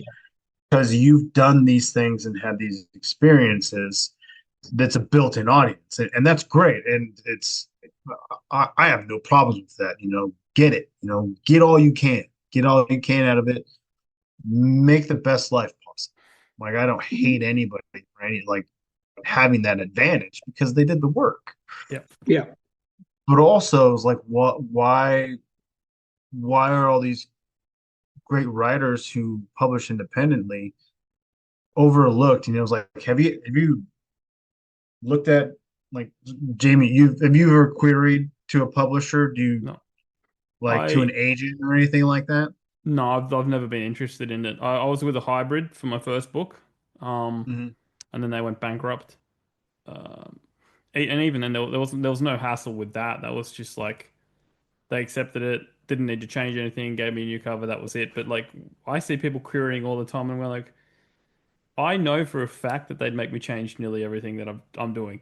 It's Mhm. Right. bad. It's bad enough, and I make this joke all the time because my books, I can never pick down what the genre is because it's so everything mixed matched, and I like to do twists that shift the genre. So it's like, it's like, can Yeah. I really call it this genre if later on it's going to be this genre? You know? Well, I struggled with Where the Children Don't Play because I was like, well, it's obviously not straight horror. It's not straight psychological. Mm, It's not straight action. There's some drama, like Mhm. family drama kind of stuff in there, Mhm. and like, what do you call it? Like, what do you call yeah, that? Like, is there, and I like those things because there's, even if it's fantasy or I mean heightened reality of any kind of deals, like, you get, there's a realistic grounding there because nothing is ever just one thing, yeah, right? And so, Mhm. but yeah, like, so the querying and stuff, like, count yourself lucky not trying to jump into the dating pool of finding an agent. yeah, Like, it's so twisted and ridiculous. And like, it'd be like, okay, I have to, I'm going to query both of you. mm, And you have your profiles of what you prefer to read and what you like. And like, mm, it's like looking at this. It is like a twisted dating game. I'm using Dave Bazan's metaphor. He put it this way, yeah, which is brilliant because it's like, oh, Jamie, okay, swipe right, yeah, and then, oh, Ryan, oh, he likes these things. That's not really a thing. Left, and then that's what you yeah, feel like you're going through. You have to find these names and find the genres, and then it's like, well, they all have 50 different genres listed yeah, under their name, and which includes every possible thing you could write. And it's like, how do I know? How do I know this is the right person to yeah, try to work with? Like, yeah, and they tell you a little about who they are, a little biography, who they are, what they do, like how long they've been in the industry, what they've helped make, yeah, who they work for. And then you have to specifically cater to them in a yeah, letter, make them interested in your work. yeah, So every letter literally has to be different. mm, And that's exhausting, yeah, And then Mhm. I don't even get a drink out of it. No one buys me dinner. yeah, Like, it's those things where it's like, and it's not speed dating either, because it's like you have to do research yep, and then change the way you word this, and oh, it's Yeah. I just rather write a story and publish it, you know, Hmm. whether 100 people read it or 20 people read it or two people read it, you know. Exactly. And that's the fun of it Yeah. too, is you don't have that limitation. You don't have that pressure, Yeah. honestly. Am I ever gonna, like, I don't look at like, well, I need to recoup what it cost me to make my cover, Yeah. right? Like if that were a foundational goal before I Yeah. could write my next one, like I need this book to fund the next one, Yeah. like kind of a thing. If I never get another, probably never get another book, made, if that was, and it seems like some people think like maybe they have something similar like that in their thought Yeah. process. I don't know. Not maybe not that specific, but it's just one of those things. Like I don't care. I'll tell you right now because I know the covers and things was on the list of topics and things like that. I paid Hmm. $700 for each one of those covers, and to me, they're worth every penny, Yeah. Hmm. every single. Um, wouldn't change a thing. I got exactly what I wanted. The Yeah. the artist, she works, Janelle and Molly and Eamon, Yeah. work with her. Her name's Jelena Gajcik. She's Serbian. She's a goddess to me. Mm. Um, she did A Dangerous Man, and just the conversations were back and forth for quite a bit. And when she nailed it, she nailed Yeah. it. And then I actually specifically, I used to draw a lot growing up, and I never did it to do, I used to be able to do portraits in pencil, Mm. but the skill set is diminished to a degree. But I drew up what I wanted to Hmm. make the cover to be, and then uh, I spent 36 hours over a period of time, not straight by any means, uh, prompting Chat GPT to take that what I'd drawn Yeah. and make it into a cover image that was something that better represented what I was trying Yeah. to to make, or what I wanted to present. So I took those things and I gave it to her with some explanation. And the first thing she sent to me, was fucking terrifying. It wasn't anything. It wasn't close to really what my description was, honestly. But I was like no one's gonna want to look at this. Like it's like you shined your light on this person's, bookshelf and saw that, you probably run out the back door. It was like she did an amazing. She did an amazing job. Yeah. And Hmm. then some fixes, and then eventually we got on the right track over a couple of maybe only 3 or 4 iterations, and then just Mm. adding in some details. Yeah. And yeah, I mean, this, if I ever got this made into a movie, part of the contract will be is that the cover stays exactly the same, Yeah. Hmm. just to honor like the work that she did. Because Janelle had told me that they'd even spoken, and she brought up working on my cover because she was working on Spider at the same time. Yeah. Hmm.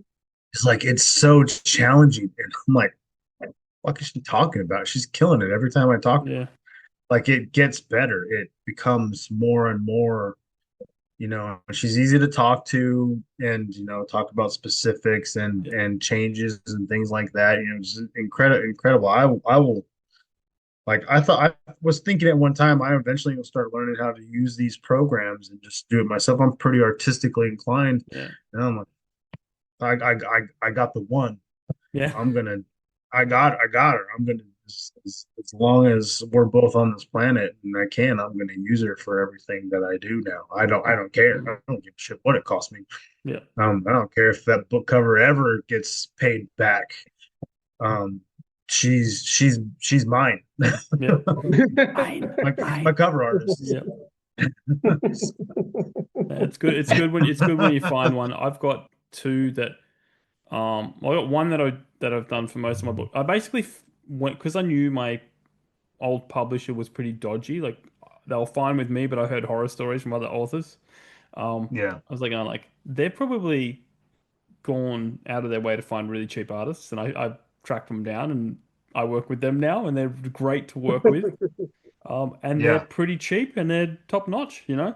So I'm Yeah. sticking with them. But then I'm a part of this anthology with a whole bunch of other authors like JCM Byrne, Mike Molman's running it and stuff like that. Um, and he uses an artist called Dimitri someone, and he is so cheap, so quick, and I'm like, you're my backup, you know.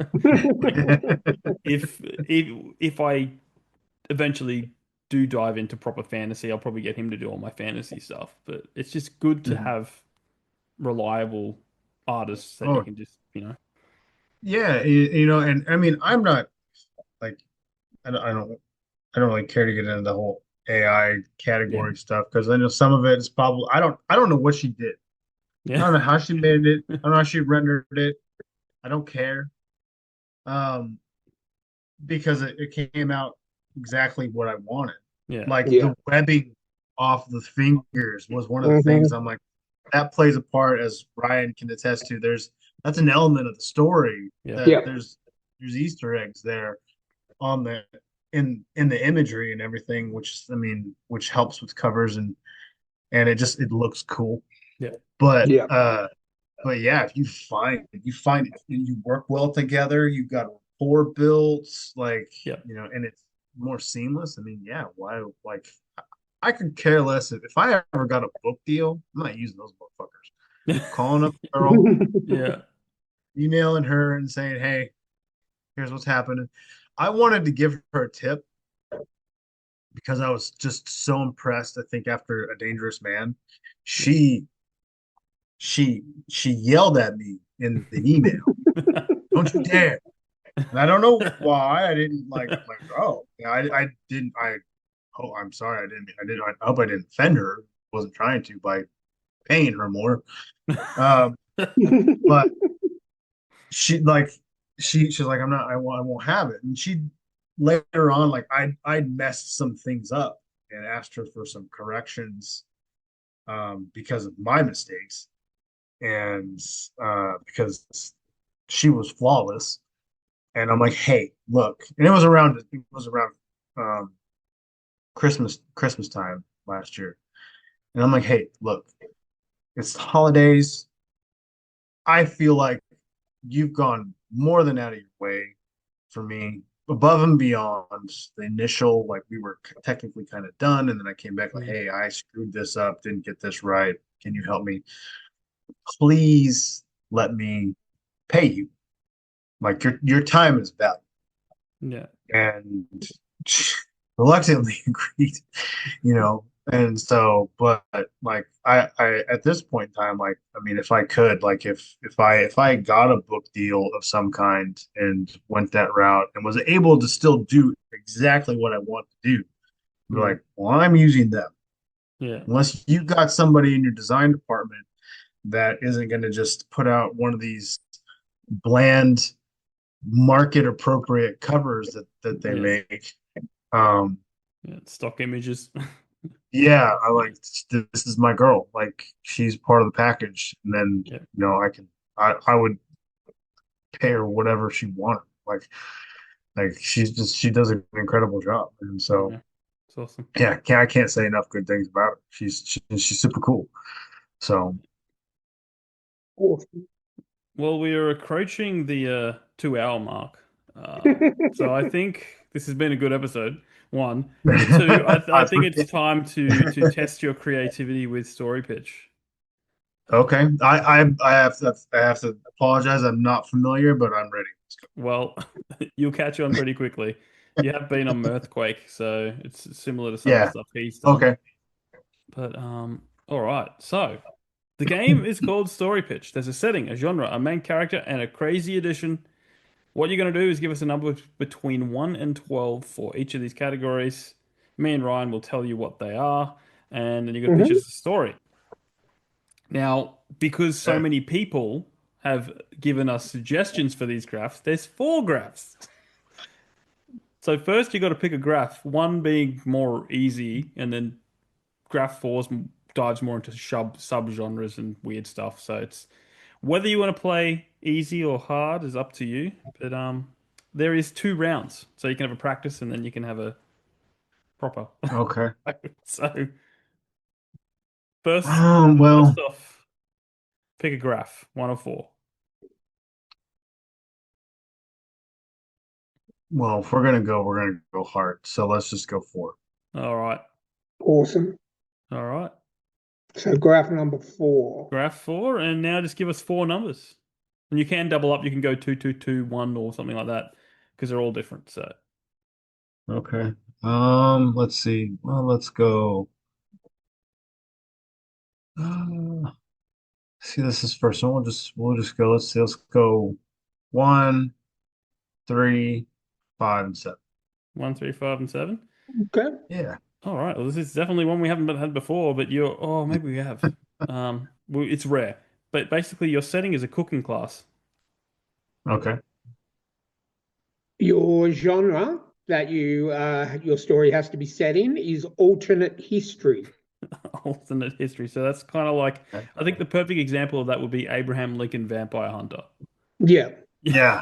Or Or there's a show on Prime called Man Man in in the the High High Castle? Castle, which Yeah. is, I think that's when Yeah. if Germany won World War II Yeah. and Right. everyone's living in that world.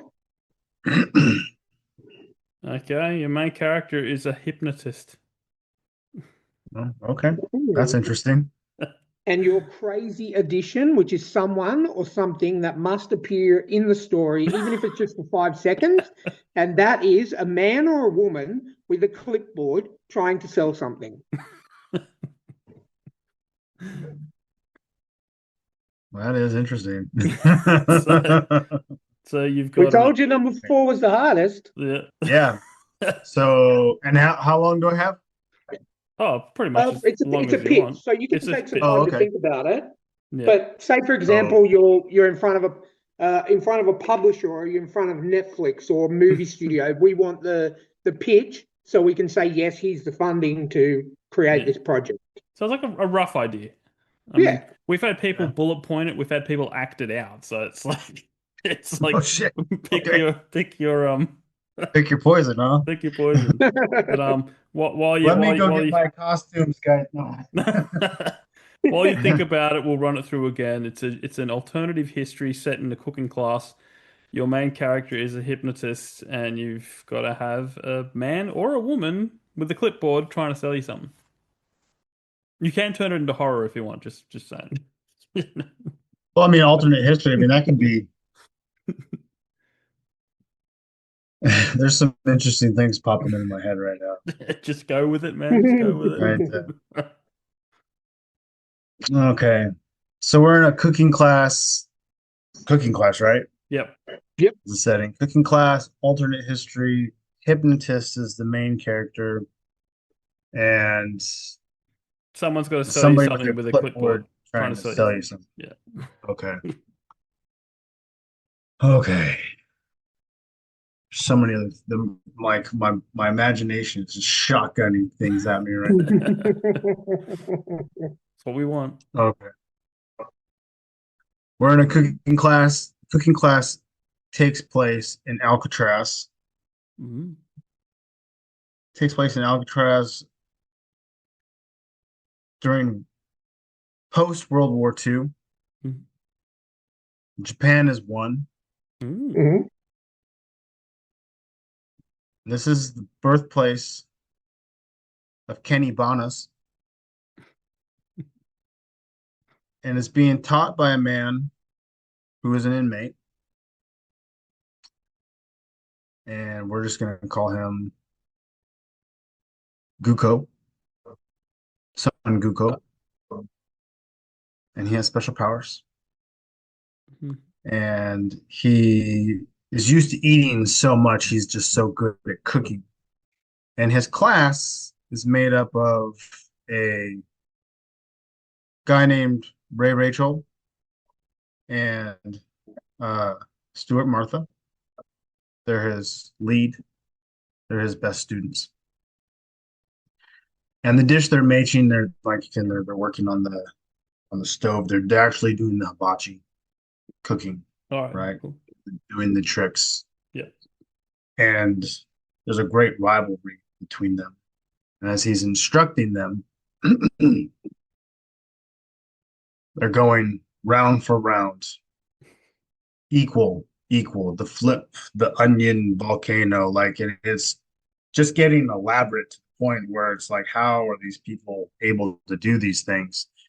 And he's such a powerful character. Like he's such a powerful person. He floats in midair as he goes around. He's like, he's here, he's there. He almost teleports. And every once in a while, this annoying little lady will come in and try to sell them commissary items. And her stupid little, like, we don't play that here. And he goes, if you keep coming into my classroom, then Stuart, Martha, and Ray Rachel are going to turn you into a cuisine. But they don't listen. So we cut to dinner time in Alcatraz. And everyone's like, okay, they know that these two cooking dinner for everybody. This is going to be the meal. They know this could be their last meal for the rest of their lives. This is it. They come out, they go back and forth. They're across the room. They're throwing knives, catching them, chopping things up, serving things up from across the room. They're amazing. They're bending physics to serve every inmate. And in comes this clipboard lady again, more time. She wants to sell chips. She wants to sell Twizzlers. Like she wants to sell these stupid little candies, whatever. They probably didn't have Twizzlers, but whatever. They have them now. And everyone's like, no. We got our rice. We got our meat. We got our flaming onion. We got all our awesome food. Get out of here. Get out of here. And she just disappears. And as the dust settles, everyone's like, well, where'd she go? And they're still eating. They can't stop eating. The food is so good. They can't stop eating. Son Goku walks into the middle of the room and he goes, awake. And her head is sitting on a table. And everyone realized that they've just been eating little chunks of her body. There's the horror. There's the horror. You had to say it. And I'm like, well, now I have to. Ryan's giving you the funding right now. Yeah, 100%. Whatever you want. If you want a Netflix 4-season drama, or you turn want that into movies, like a Squid Games thing or something. yeah, definitely. Consider it sold. 100%. All right, round 2, and then we can wrap things up. So, do you want to stay on the hard graph, or do you want to step back a little bit? Let's step back just a little bit. I want to see what kind of differences there are there. Let's go to 3. Graph 3. All right. Same numbers or different numbers? Because it doesn't really matter because you won't get any overlap. That's all. I don't even remember what numbers I said now because I don't know. As soon as I thought about turning that lady into a dish and hypnotizing everybody, not being there, I lost track. So sure, yeah, same numbers. Same numbers. Okay. Yeah. 1, 3, 5, and 7. Yeah. All right. Okay. Well, Rebecca Castles will be happy because your setting is a ballroom competition. Oh. Something I'm very experienced in. Your genre is grimdark sci-fi. Oh Jesus. Okay. All right. Your main character is a mortician. That's something you'll be familiar with. It's not too far And off. your crazy addition, which is someone or something that must appear in the story, even if just for 5 seconds, is an infestation of cute but mischievous gopher-like creatures. Oh, that's amazing. That's amazing. Okay. Cute but gopher-like creatures. Are they carnivorous or rabid, or did I just completely up to you? It's totally up to you. Oh. They're cute, but they're mischievous. How mischievous is up to you. Yeah. Okay, so ballroom setting, grimdark sci-fi. Yep. Mhm. That's like Riddick, right? Like I'm not familiar Yeah. with grimdark. Yeah. So like pitch black Riddick Chronicles of Riddick kind of Yeah, sci-fi, well, from what I Yeah, can like tell, aliens, Hammer. even. yeah, and from What's what that? I can tell, Grimdark is kind of like it's like there's no hope. Yeah, Like it's all Okay, like yeah, Warhammer 40K kind of. yeah. Okay. yeah. And then my main character A is a mortician. mortician, Yep. Mm-hmm. and Go for like Gopher. yeah, Okay. an infestation of them. An infestation. Yeah. Okay. Hmm.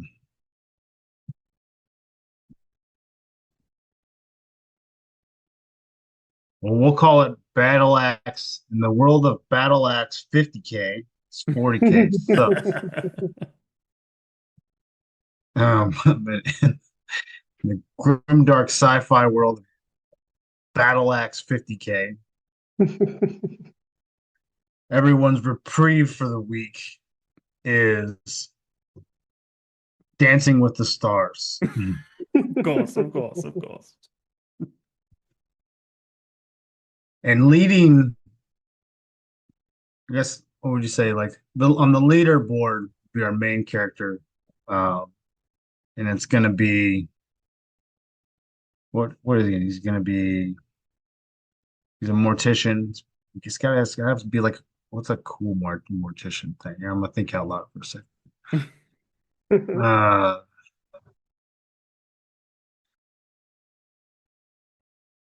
it's gonna be a battle tank mortician. Nice.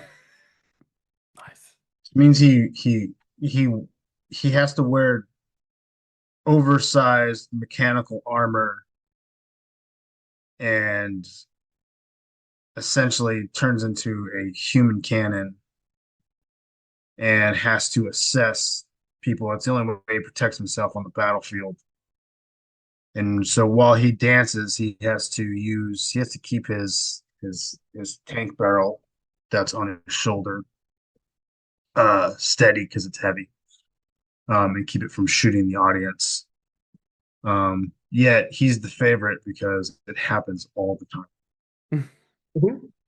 And so the only like people think the only way he can lose is if that barrel never goes off. And during the finals, when he partners with we'll say his partners, well, his partner has to obviously be a sexy little ballroom dancer. And so she just looks just a sexy little ballroom dancer. He basically just swings her around while he randomly shoots the crowd to whatever song they pick. And this time it's going to be Living the Vida Loca. Of course. Of course. And while he's dancing and just hypnotizing the worlds in their reprieve, believing they're giving them some kind of hope, an infestation of gopher-like beings with these nasty needle-like teeth and an insatiable hunger for human meat burrow through the floor into the dance hall. And they're so quick and they're so fast that they overtake the audience. And meanwhile, like the audience is they're no slouches, right? Like they're not in their armor for war, but they'll rip some apart and they'll use one to kill another one and they might just get they're all packed up. And meanwhile, the one thing mortician battle tank mortician cannot do, this is the key rule is that they cannot stop dancing while the song is playing. Knowing that he's the only chance they have because he has to dance in his armor, he starts trying to cull the infestation while he's doing the mamba to La Vida Loca. Essentially shooting little gopher creatures and the audience even more so. Meanwhile, he's swinging around his sexy little ballroom dancer partner while she's being devoured Of because he course. can't stop dancing. by the time the song ends, the audience, only at home now, is asked, because the production room is left unscathed, to vote him in or out as the winner of the show. Brilliant. And at that point in time, the Yeah. little gopher creatures are not done infesting, and one just eats the camera and it goes black. And that's it. Nice. I like that. I like it. Fantastic. Fantastic. I think this is the most, both of your story pictures, I think, are the most outrageous, but also the most Dark. make sense. And Oh, that makes I sense. want to see them both in whatever iteration. I like to think the Gopher one could be an anime, like animated. Oh, for Because sure. you can get more blood and guts and everything. And I could just see one audience member who's all that they've got left is a hand, and they're just putting a thumbs up, voting for the mortician. Just a See, hand. okay, now that's our post credit Yeah, exactly. right Yeah. there. Yeah. There you Yeah. go. Yeah. I like it. I like it. Yeah, funding approved. You've got And he's Amazon like, Prime "What? money now. Why did you bring this guy on here?" And that's exactly why we brought you on there, because I knew Yeah. it'd be a good story fish. That's it. That was fun. Those are always fun, trying to think on your feet. Yeah. Throw something. Last week's episode with Dan Roberts was really, really good. He was just like, this is so easy. He's like, my daughter asks me to do this all the time. You know? He's just like, I want this. Yeah. Um, yeah. But man, Jeremy, thank you for joining us. It's been an absolute blast.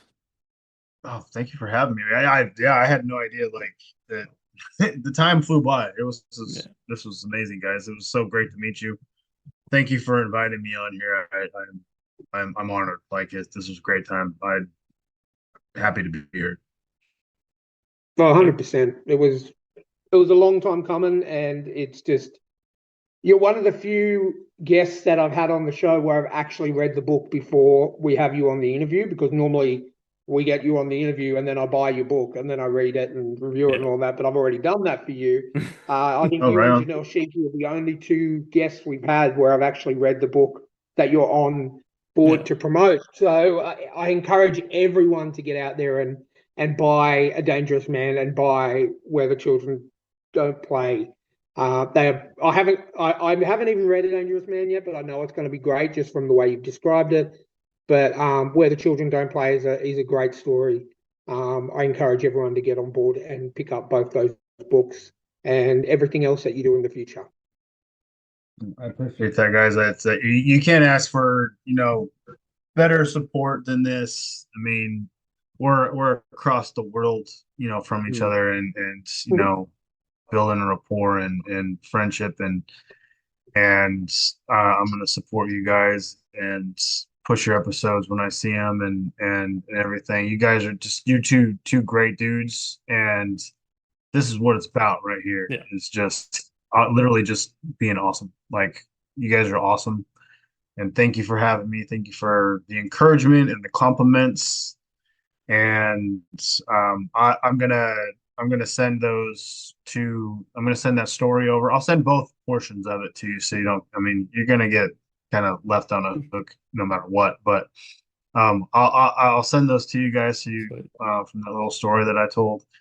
And then also what I'm working on right now is finishing editing my next book, and it's gonna be I didn't know it when I was writing it, but it's gonna be a chunker when I format it appropriately. And so I'm toying with releasing it in a particular way. But I would be honored when I finish editing it. I would be honored to send you a copy and get an early response. The whole thing, 100%. I'm actually considering releasing it in thirds because it's that Okay. big. It's probably going to be 500 pages. a little Nice. more than 500 pages, and it's a Yeah. crime thriller. You probably might have like initially thought, oh, it's a fantasy. It's not. It's a crime thriller. It's about a mafia hitman fixer. He's a fixer who has to deal with some more internal family issues, and then some family issues of the family that come back to bite them and start knocking people off. And so he has to find out what's going on and keep the people he loves safe at the same time. And just not a spoiler here, but one of my favorite things to tell people about this was my friend Carrie, when she read A Dangerous Man, she told me that there is you'll encounter this, Ryan. There's something you said earlier in the episode I'm not even going to hint at that you might remember once you get there. It might entice you to read it sooner when you have time. But there was a scene that made her so mad that I did what I did, that she had to put it down for 3 days Wow. and then was forced to pick it back up because she just knew that payback was going to be worth finding out. Mhm. Hmm.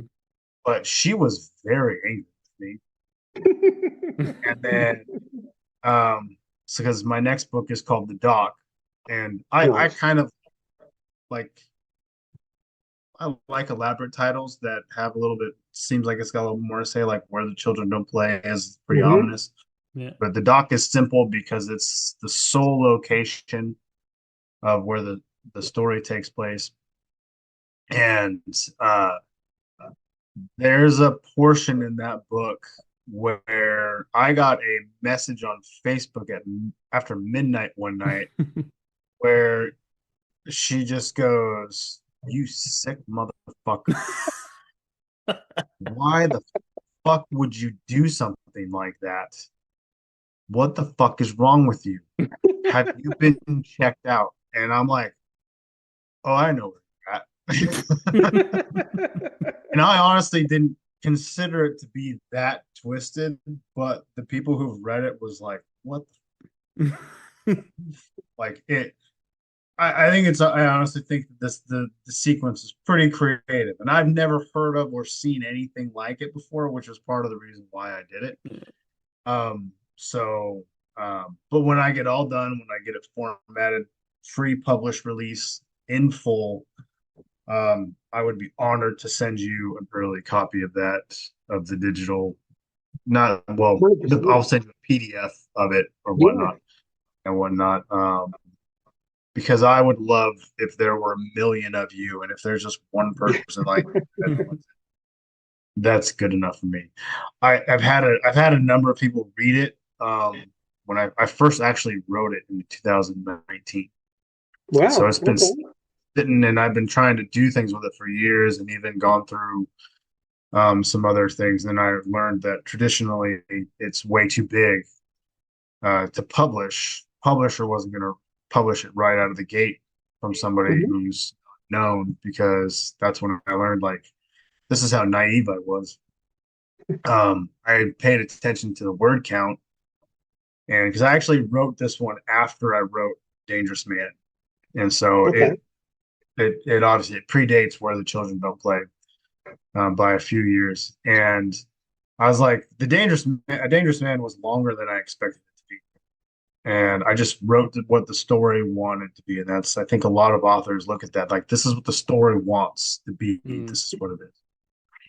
And I'm like, the next one's got to be at least a little bit shorter. And so in my Word document, it was 397 pages. And that's about 40, somewhere closer to like 45 pages shorter than A Dangerous Man. And Mhm. I was like, perfect. I paid attention to no other details, right? And then it got in front of the right eyes, and they're like, dude, this is 180,000 words. And I'm like, so? That meant nothing to me because I was Mhm. ignorant to what that actually meant. A Dangerous Man has 160,000 words. Mm. And it's 400, like initially it was 436 pages, right? And Mhm. then my second edition with front and back matter and all that stuff was like 452 pages. So I was like, oh, they're like, yeah, this is like a 500-page book, dude, as a crime. Nobody does that. It's not a thing. And I'm like, it doesn't read that way, I was told. Like, no one's told me that it's like it reads like it's a brick. So I'm proud of that. I'm proud of that. Um, but yeah, so it's gonna be a chunker, and I got to figure out like how I'm gonna hopefully be able to split it. I want to do like a month to month, 3 month back to back portion Okay. release. Yeah. 60,000 words a piece or so. A couple of other people, Tim McKay, I've talked to. He edited Nice. it for me fully. And his notes are just fun. Like he's so good. 'Cause Yeah. he's an English professor, and everything. So, and he communicates so well. His notes are fun and easy to work with. He understood what I was doing with it. I wrote it very, very specifically. It's one of those things where I had an idea and then it blossomed Mm. so quickly. I had to write. If I wasn't working, I wrote. Like I literally stopped doing everything else. Mm. And so I'm very proud of it. I really am excited to release it. That's my next immediate thing on top of some other things I already have in the works. But yeah, I would love to send you an early copy. Yeah, for And that sure. I wish I could just mail you an ARC or something and it didn't cost me a fortune. But if I can figure out how to do that, I will. So it'll that would I would love to be able to do that because I appreciate what you guys do. Thanks. I appreciate you having me on here, and I appreciate your sentiment, Brian, especially of just saying you want to read whatever I write. So guess what? I'm Yep. going to hold you to your word. Yep.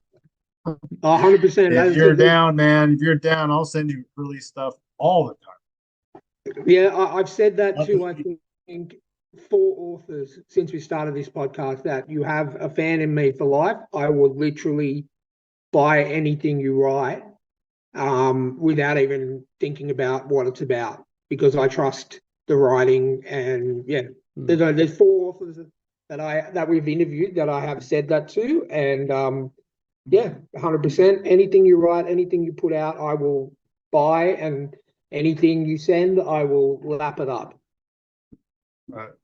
Thank you, my friend. I No literally, worries. you guys are friends now. That's it. That's all it is to it. And when third wave goes down, expect a call, expect an email. Definitely. We'll arrange it. We'll check that box on the bucket list, boys. That's Yeah. it. That's Oh, it. yeah. Nice. Awesome. So do you just want to tell our listeners and viewers where they can stay up to date with what you're doing, where they can buy your books, where they can follow you? My books, mainly you can find my books on Amazon. But I have them uploaded through Ingram Spark, so they're pretty Yep. much Everywhere. anywhere. Yeah. Barnes and Nobles for sure. I did a signing there. They had me there because I have it up there. Target, if you like to shop on Target, like places like that. If it goes through expanded distribution through Ingram Spark, Yeah. you can find my books there. You can search them and Google them. I don't know if I'm really active on X. I swear a lot on there, so if you're not into that, it is what it is. I'm pretty raw. I'm on Instagram, Facebook, JL Engel, JL Engel author, JL Engel 5 on X. I don't have a website. I'm trying to think up some ways I can put something out there creative. I do have a particular aspect I want to put in there. That'd be unique. I know I have not seen anybody else ever do. That would be really neat. But I don't want to throw that out there yet until I can actually get it done. I'm not tech savvy, so just it's daunting for me to think of like what it is to create a website, even though people are like, "Oh, it's super easy, man." Yeah, but I'm very picky, Yeah. so so it's not that easy. So, but yeah, you can find me online on Facebook, Instagram, X, especially for writing and whatnot. And yeah, I don't take DMs from generally. I have no DMs in my XPM, but people seem to ignore that. But if we correspond and you're an author or Yeah. podcast and someone who's read my book and is like and whatnot, and there's something we can relate to over than other than like, oh, I seen your book and maybe you'd like to look at my work and like I could work for you.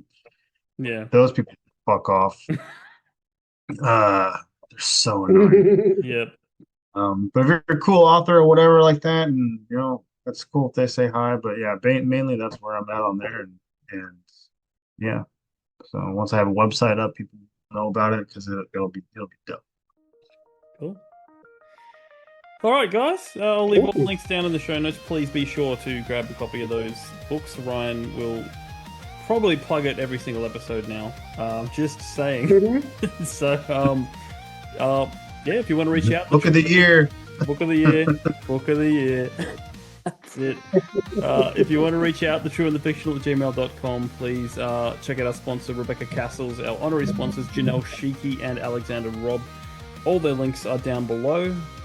Until next time, keep supporting those indie authors, and we'll catch you on the next episode.